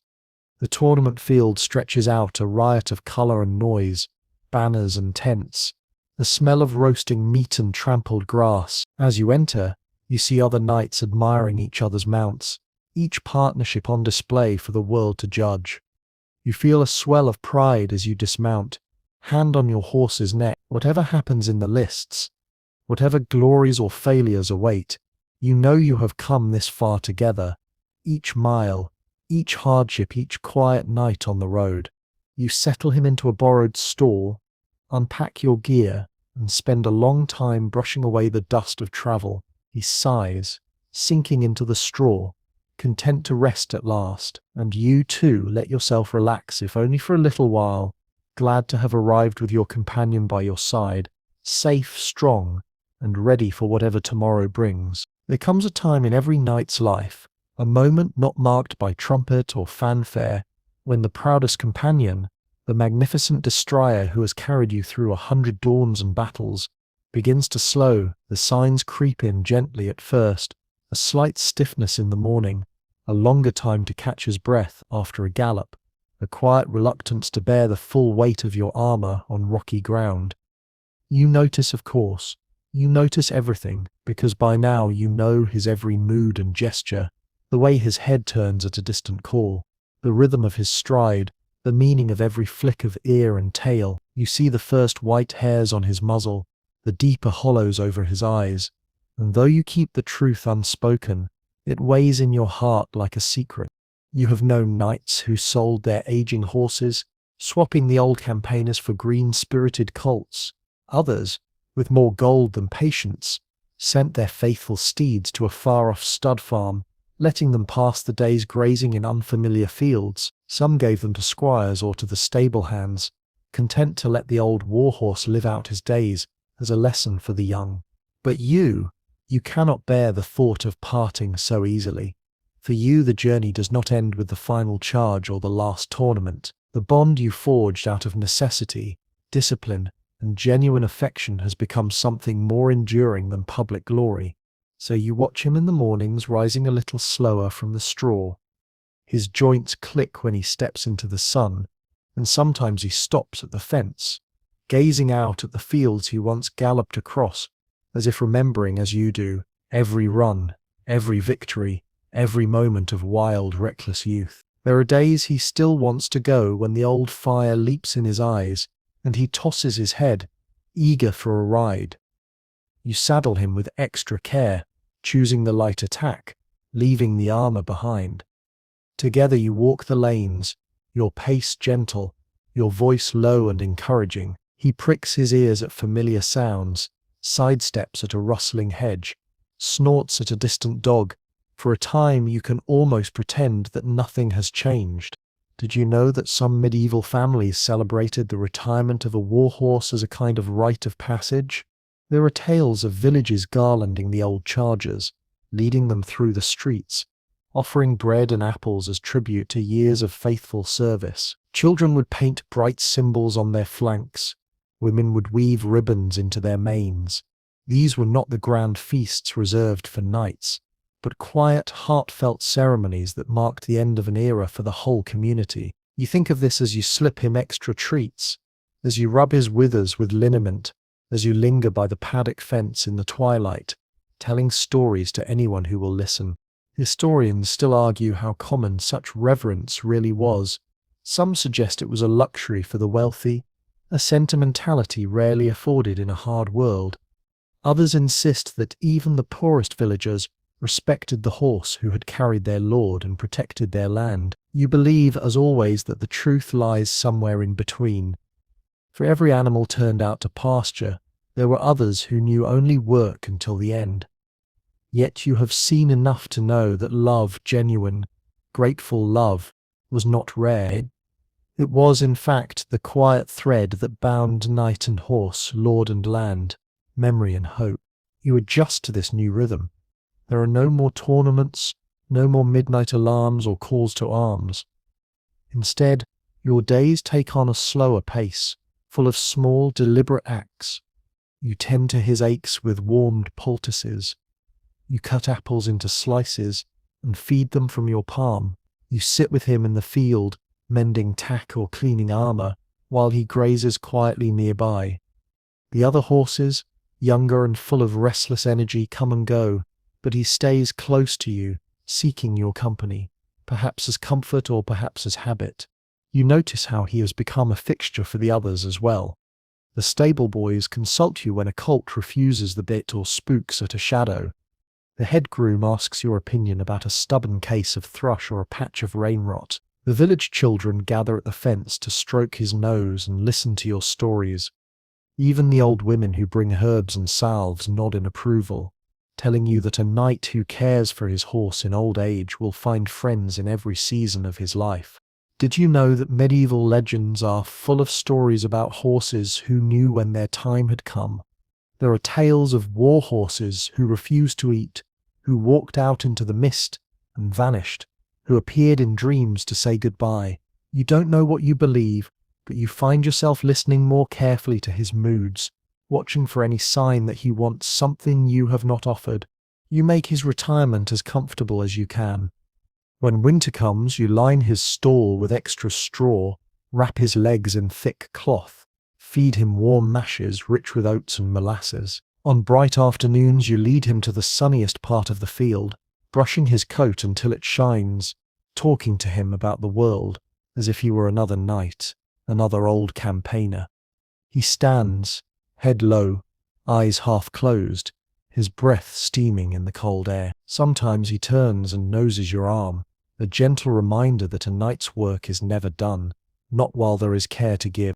Historians still puzzle over what it meant for a horse to retire in the Middle Ages. Some think the word is too modern, that the idea of rest after service belonged to another age. But you know better. You have seen the bond that forms over years, the way gratitude accumulates with every ride, every battle survived, every storm weathered together. To send him away now, after all you have shared, would feel like a betrayal of everything you ever claimed to stand for. There are moments, of course, when you wonder if he is happy. You watch him watching the younger horses, ears flicking as they buck and run. You see the way his step grows hesitant on damp mornings, the way he stands a little longer before lying down at night. But you also see the peace in his gaze, the way he leans into your touch, the quiet acceptance that comes with age. There is a wisdom in him now, a steadiness that needs no proof. Did you know that some old knights, when their own strength failed, would come and sit by the paddock, content just to watch their horses graze? There are records of men who gave up their swords but never missed a morning with the herd, finding solace in the company of the animals who had carried them through every stage of life. You understand this better with each passing year. There is a kind of comfort, a sense of rightness, in simply being present for the ones who have borne you so far. The seasons turn. Spring brings new grass and the wild, sweet scent of clover. Your old companion grows slower still, his coat thinner, his eyes misty on some days. You stay close, tending every need, offering every comfort you can. There is sadness, yes, but also gratitude, deep and abiding, woven into every gesture. One evening, as the sun sets behind the hills, you find yourself at the fence, watching him stand alone in the golden light. You think of all the roads you have traveled together, all the dangers faced, all the laughter and pain and small, perfect moments. You think of the first time you dared to ride him, the first time he let you, truly let you, guide him. And you know, as you have always known, that this bond is its own reward. Historians may argue over the details, over how knights handled their horses, how they said goodbye, what they truly felt. Let them argue. You know your own story. You know what it means to care for a living creature until the end, to honor a partnership forged in work and risk and trust. And as the shadows lengthen, you rest your hand on his shoulder, feeling the steady thump of his heart, and you whisper words of thanks for everything he has given you. Tomorrow will bring what it brings. But tonight, as the world goes quiet and the fields grow dim, you know that you have kept your promise to honor, to cherish, to protect, to remember. The inevitability of change creeps in as gently as the dawn, but eventually the time comes when you can no longer ignore it. Your faithful horse's steps grow slower, his breaths longer, and the spark that once flared so fiercely in his eyes softens to a gentle, golden calm. You meet these changes not with denial, but with a deepening devotion, the rituals of care becoming both your armor against grief and your final offering to a companion who has never failed you. Each day now carries a heightened significance, every gesture a quiet preparation for goodbye. In the earliest mornings, when the mist clings low across the meadows, you find yourself lingering in the stable, hand resting on his neck as he drowses, savoring the solid warmth and the familiar scent of oats and old leather. Sometimes he dreams, his legs twitching, lips quivering, ears flicking at sounds only he hears. You wonder if, in those private worlds, he is young again, galloping through fields, leaping ditches and hedgerows with the careless energy of youth. Or perhaps he remembers you in those dreams, the steady presence, the voice always calling him home. You brush him more slowly these days, feeling the rise of each rib, the softness that has come with age. His mane is grey at the roots, his tail losing some of its former thickness. But in your eyes, he remains as noble as ever. You recall how, when you first learned to ride, you believed strength meant holding tight, controlling every step. Now, you realize that real strength lies in gentleness, in letting go, in accepting what cannot be changed. You take extra care with his hooves, cleaning them even when he does not walk far, oiling the cracks that appear more easily now. There's a rhythm to these actions, an unspoken conversation. Thank you, I remember. I will not let you hurt. The village children, who once marveled at his speed and size, come now to sit beside you as you brush him. They ask questions. Is he sick? Will he run again? You answer softly, telling them that every horse, even the greatest, grows old. You find yourself teaching them more than care. You teach them to see the beauty in patience, the worth in simply being present. Sometimes the children bring apples or carrots, laying them on his outstretched tongue and giggling as his great teeth crunch and his breath snuffles over their hands. He greets each one with the same calm tolerance he always reserved for you, an elder among the young, imparting dignity in every quiet encounter. Did you know that some medieval chroniclers recorded the burial places of famous warhorses alongside those of their masters? There are stones in far-flung churchyards marked only by the faint outline of a horse's head, the inscriptions long lost to time. Such honor was rare, but you find solace in the idea that, for a few, the world truly acknowledged what you feel so deeply now, that the passing of a great horse is a moment worthy of remembrance, as weighty as the ending of an era. You find yourself speaking more to your horse than ever before. In the soft hush of the stable, or the open air of the paddock, you tell him about the world, how the manor has changed, the new foals that stagger on wobbly legs, the friends who have come and gone. He listens, his eyes half-lidded, chewing the cud of your words as if they too are nourishment. Historians still argue about whether knights shared such confidences, but you know the truth. Some bonds are built on words as much as work. It is easier to say things to him than to people. Thanks, regrets, even your own fears for what comes next. As summer passes, he spends more time in the sun, grazing quietly under the old oak at the edge of the pasture. You bring him water in heavy wooden pails, cool and fresh, and sit with him mending harness or sharpening knives as he stands beside you. The younger horses gallop and buck nearby, but he is content to watch. He dozes, and you catch yourself watching the slow rise and fall of his sides, the steady flick of his tail, the way the light outlines every muscle, every line. Sometimes for a heartbeat you forget his age, until he shifts, joints creaking, and you are reminded again of how many years you have shared. One day you are joined by the old stable master, stooped now but still sharp-eyed. He stands beside you, hands folded behind his back, and tells you quietly of his own favourite horse, long gone, but remembered in every hoofbeat. He says, "It's a good thing, lad, to be there at the end. That's what matters." The words linger with you, both comfort and burden. You know you will not leave your friend alone, not even for a moment. The time finally comes, quietly, almost gently. You wake in the dark, feeling a pull, and find your horse standing in his stall, breathing slow and shallow, eyes meeting yours with a clarity that stops your heart. You know, without words, what is needed. You lead him into the soft dawn, the world silent but for the call of a distant lark. He walks with you, step by careful step, to the far end of the paddock, where the grass grows long and wild. There you stay, together, until the first light breaks over the fields. Did you know, some old stories say, that the souls of great horses become the wind rushing over the hills, carrying news to the world's end? As the sun rises, you like to think there's truth in it. You sit by your companion, stroking his muzzle, murmuring the old stories, the ones you've carried with you all your life. You stay until his breaths grow still, until the last warmth fades, and only then do you let yourself grieve. Historians will argue, as always, about how knights mourned their horses. Some claim there were ceremonies, others insist it was just another loss in a hard life. But you know how it feels, how the stable seems emptier, how the field is quieter, how you pause at every sound expecting to hear his welcome.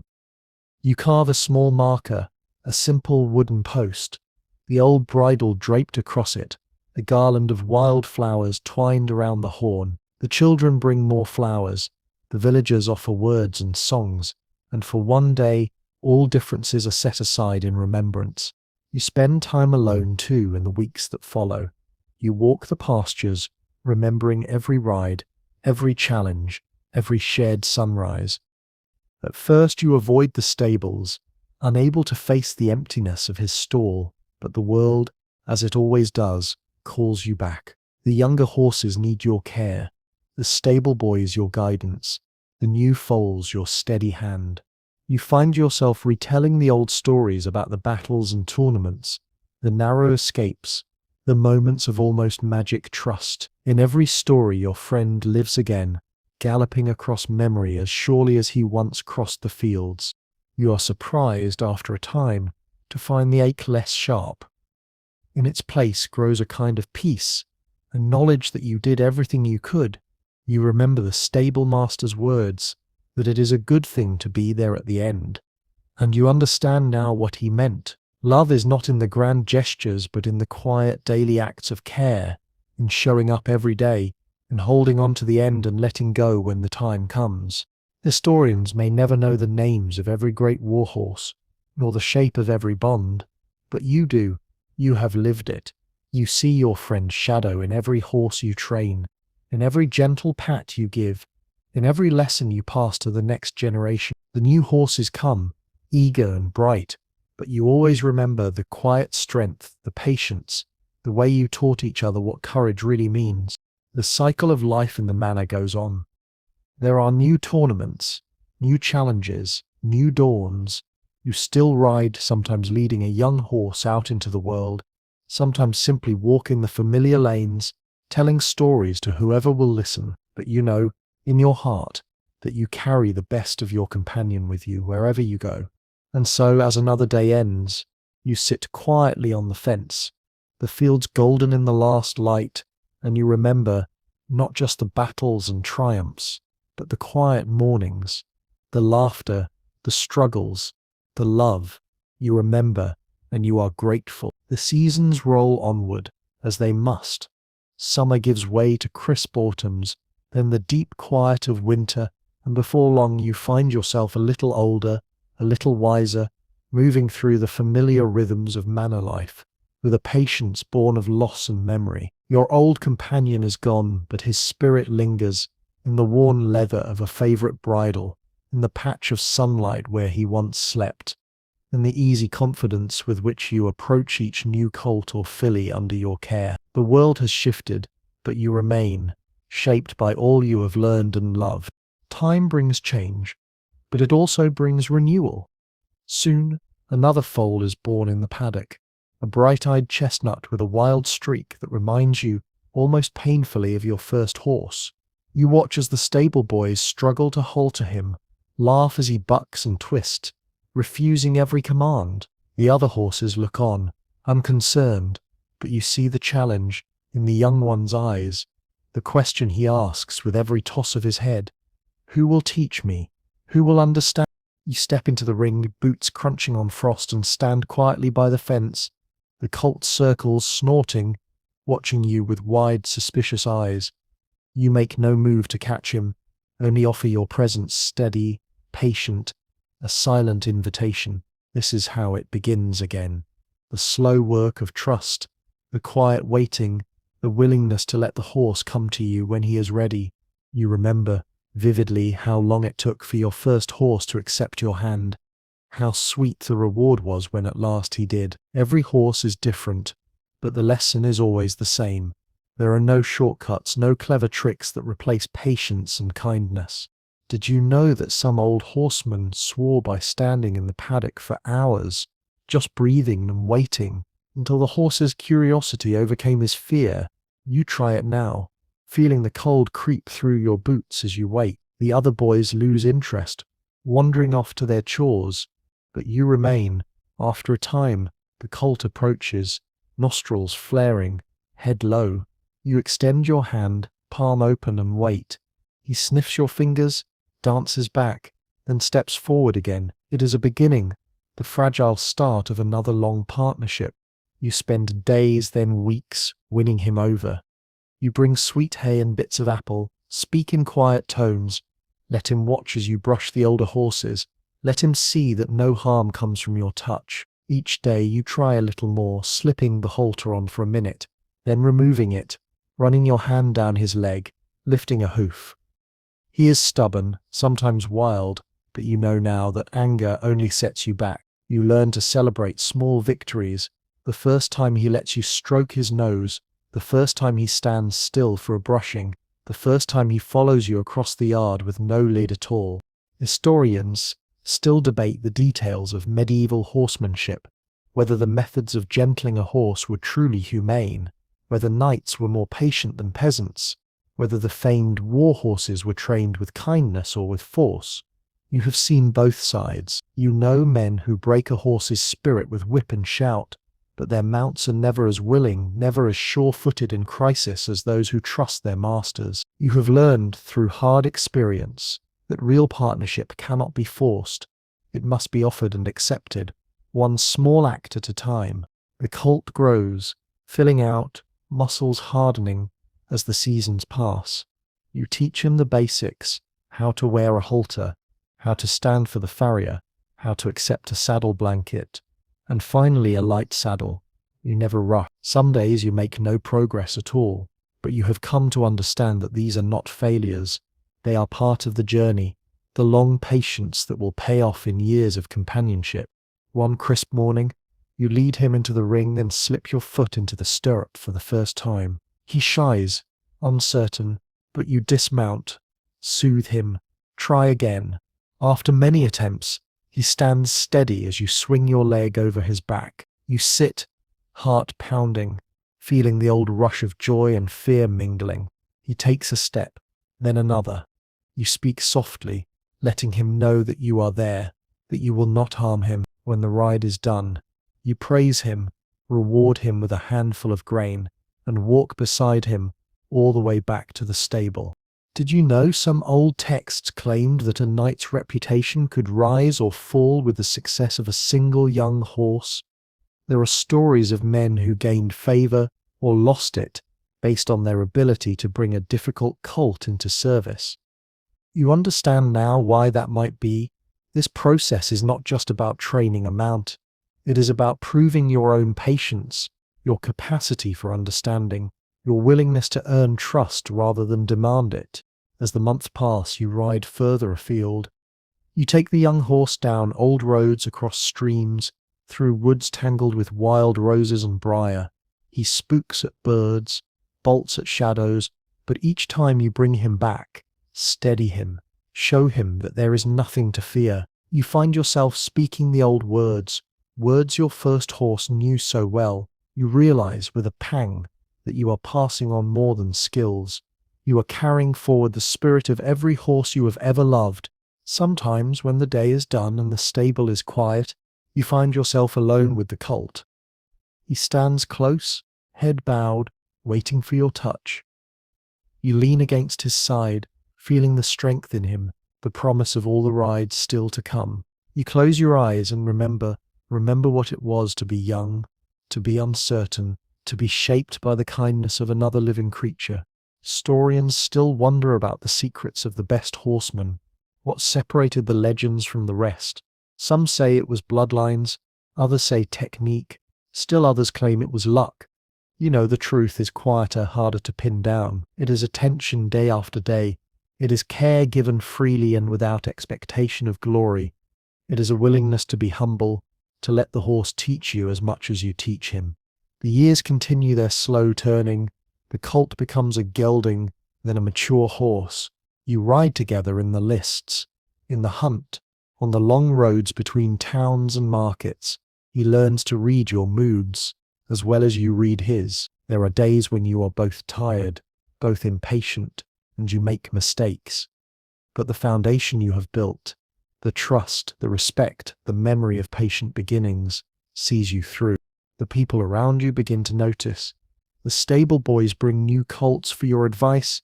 The Lord Steward asks for your opinion when buying horses.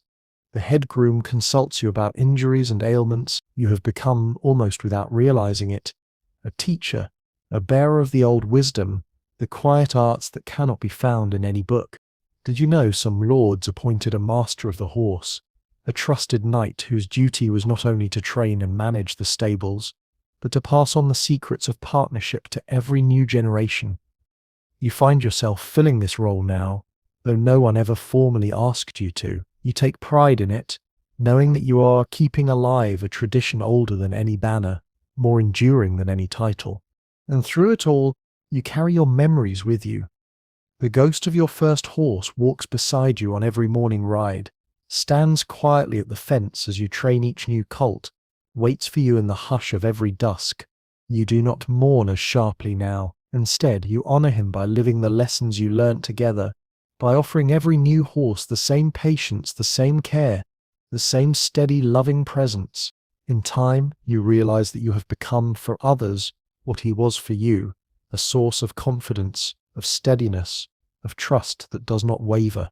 You are grateful for this, knowing that the greatest gift your horse gave you was not victory in the lists or glory on the battlefield, but the quiet wisdom to meet each day with patience, kindness, and an open hand. So the story continues. One horse, one rider, one season at a time. The world changes, lords come and go, banners fade, but the bond you share with these remarkable animals endures.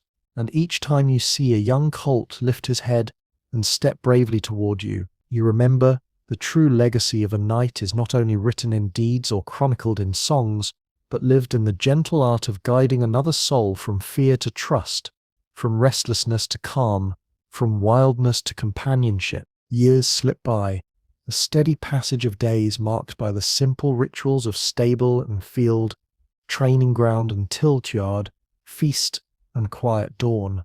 The world outside changes, the manor expands, new roofs rising above the old, roads widen, and distant wars shift the lines of kings and allegiances. You feel the change in your bones, but the core of your life remains shaped by the company of horses, the heartbeat of hooves, the quiet companionship that endures long after the trumpets of youth have faded. If the life of a knight is told in stories of battle and honor, the truth is found in the hours no bard ever sings about. The early mornings, the careful tending, the steady hand on a shoulder, the whispered reassurance in the dark. You have now guided many horses from trembling foals to sure-footed partners, and many young squires from raw inexperience to steady riders. The stable is your domain, not by decree but by silent consensus. When something is wrong, it is you they call. When a horse refuses the bit or a colt panics at the thunder. You have earned this place not with bravado, but with patience. The children you once taught to brush manes and offer apples now stand taller than you, new lords in their own right, yet they return in moments of doubt, asking quietly for your advice. Sometimes you ride alone at sunrise, long before the rest of the manor stirs. These rides are slower now, your body bearing the marks of years in the saddle, a stiff knee here, an ache across the back. The horse beneath you, once a firebrand, is gentler in step, but every bit as attentive as his ancestors. You find solace in these dawns, the dew heavy on the grass, the world painted in pale gold. You talk to your horse as you go, telling him the news of the day, remembering aloud the friends you have lost and the lessons you have learned. He flicks his ears, attentive as always, and you find, as you always have, that speaking your cares aloud lightens the load. Did you know some say a horse can recognize his rider, even after years apart, by voice, scent, even heartbeat? You believe it, having seen old horses prick their ears at a long-lost master, nuzzle a hand they have not felt in seasons. You wonder sometimes if your own soul has been shaped by all these hours in the company of horses, made steadier, gentler, more attuned to the world's quiet miracles. Your place in the manor is secure, but you do not take it for granted. Each day brings new challenges, a sudden fever in the herd, a skittish new arrival, a storm that scatters the fences. You move from stall to stall, offering the wisdom of experience, never harsh, always calm, reminding everyone that animals, like people, thrive best when handled with understanding. You have become the keeper of stories, the one who remembers not just the names of the greatest horses, but the quirks and kindnesses of the least of them. Historians still debate the legacy of medieval knighthood, whether its heart was in war or in stewardship, in conquest or in care. You know deep in your bones that it was both. The knight's charge was to defend, but also to tend, to wield the sword, but also the brush and the balm. You have come to see yourself not just as a warrior, but as a bridge between old ways and new, between the wisdom of the past and the promise of each new colt born into the world. As you grow older, the pace of your days slows, but never fully stops.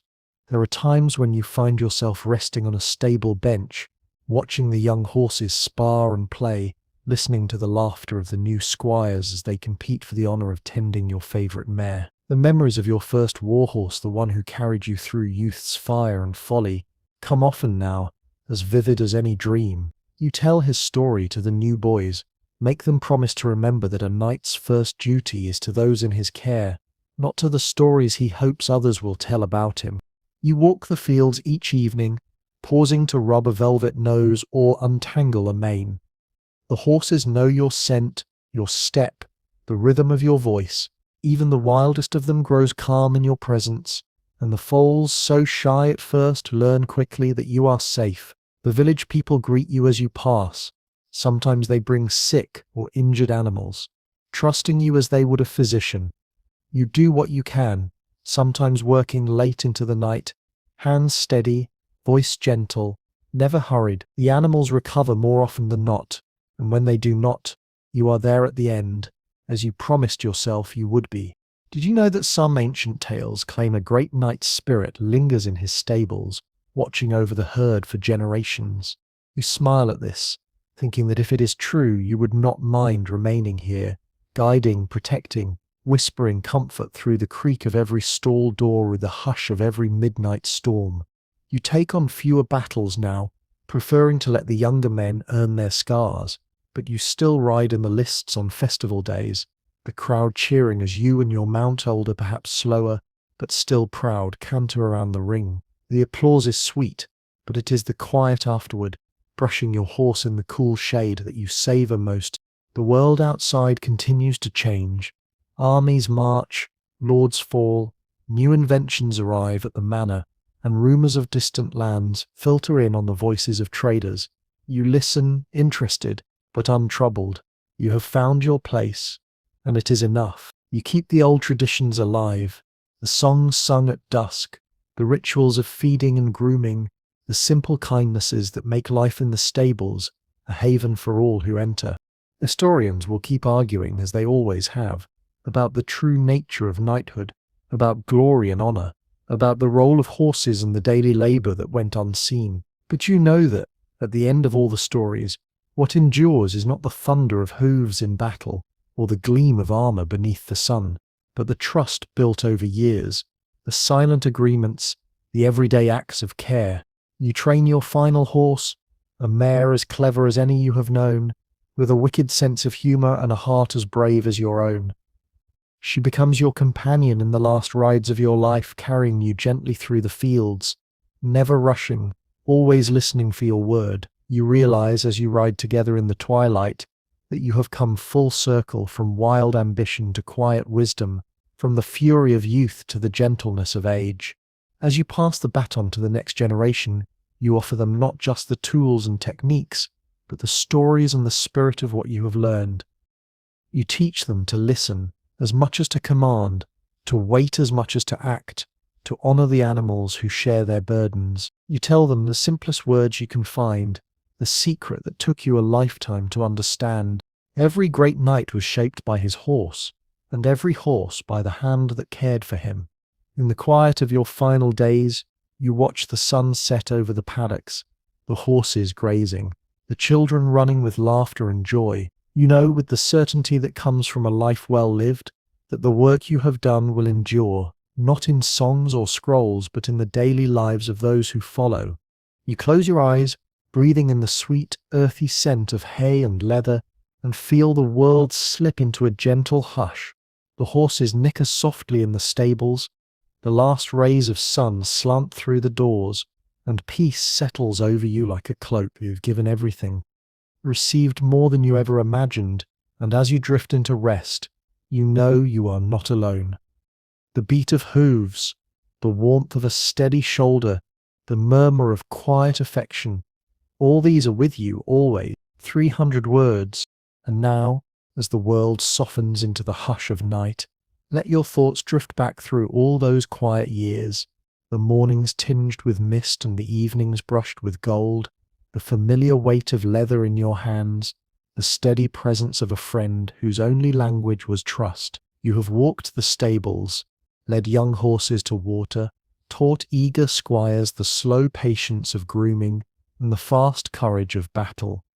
You have watched foals grow bold and strong, seen old campaigners settle into the peace of their last pasture. You have learned that the truest honor is not won in the lists or on the field, but in the 1,000 gentle acts that pass unseen, a careful brushing, a murmured word, a hand resting quietly on a beloved neck. Let that feeling of care settle around you now. The warmth of straw, the hush of sleepy horses, the knowledge that you have done right by those entrusted to you. The world outside can be loud and uncertain, but here in the quiet company of animals and memory, you are safe. The rhythm of hooves and heartbeats slows, the burdens of the day slip away, and you are left only with the soft glow of gratitude. As you breathe deep, let go of every worry. You are exactly where you belong. The past has been honored. The future will take care of itself. Rest now, wrapped in all you have learned and given, and know that wherever you go, you will always carry the wisdom and the love of every horse you've ever known. Good night, friend. Sweet dreams.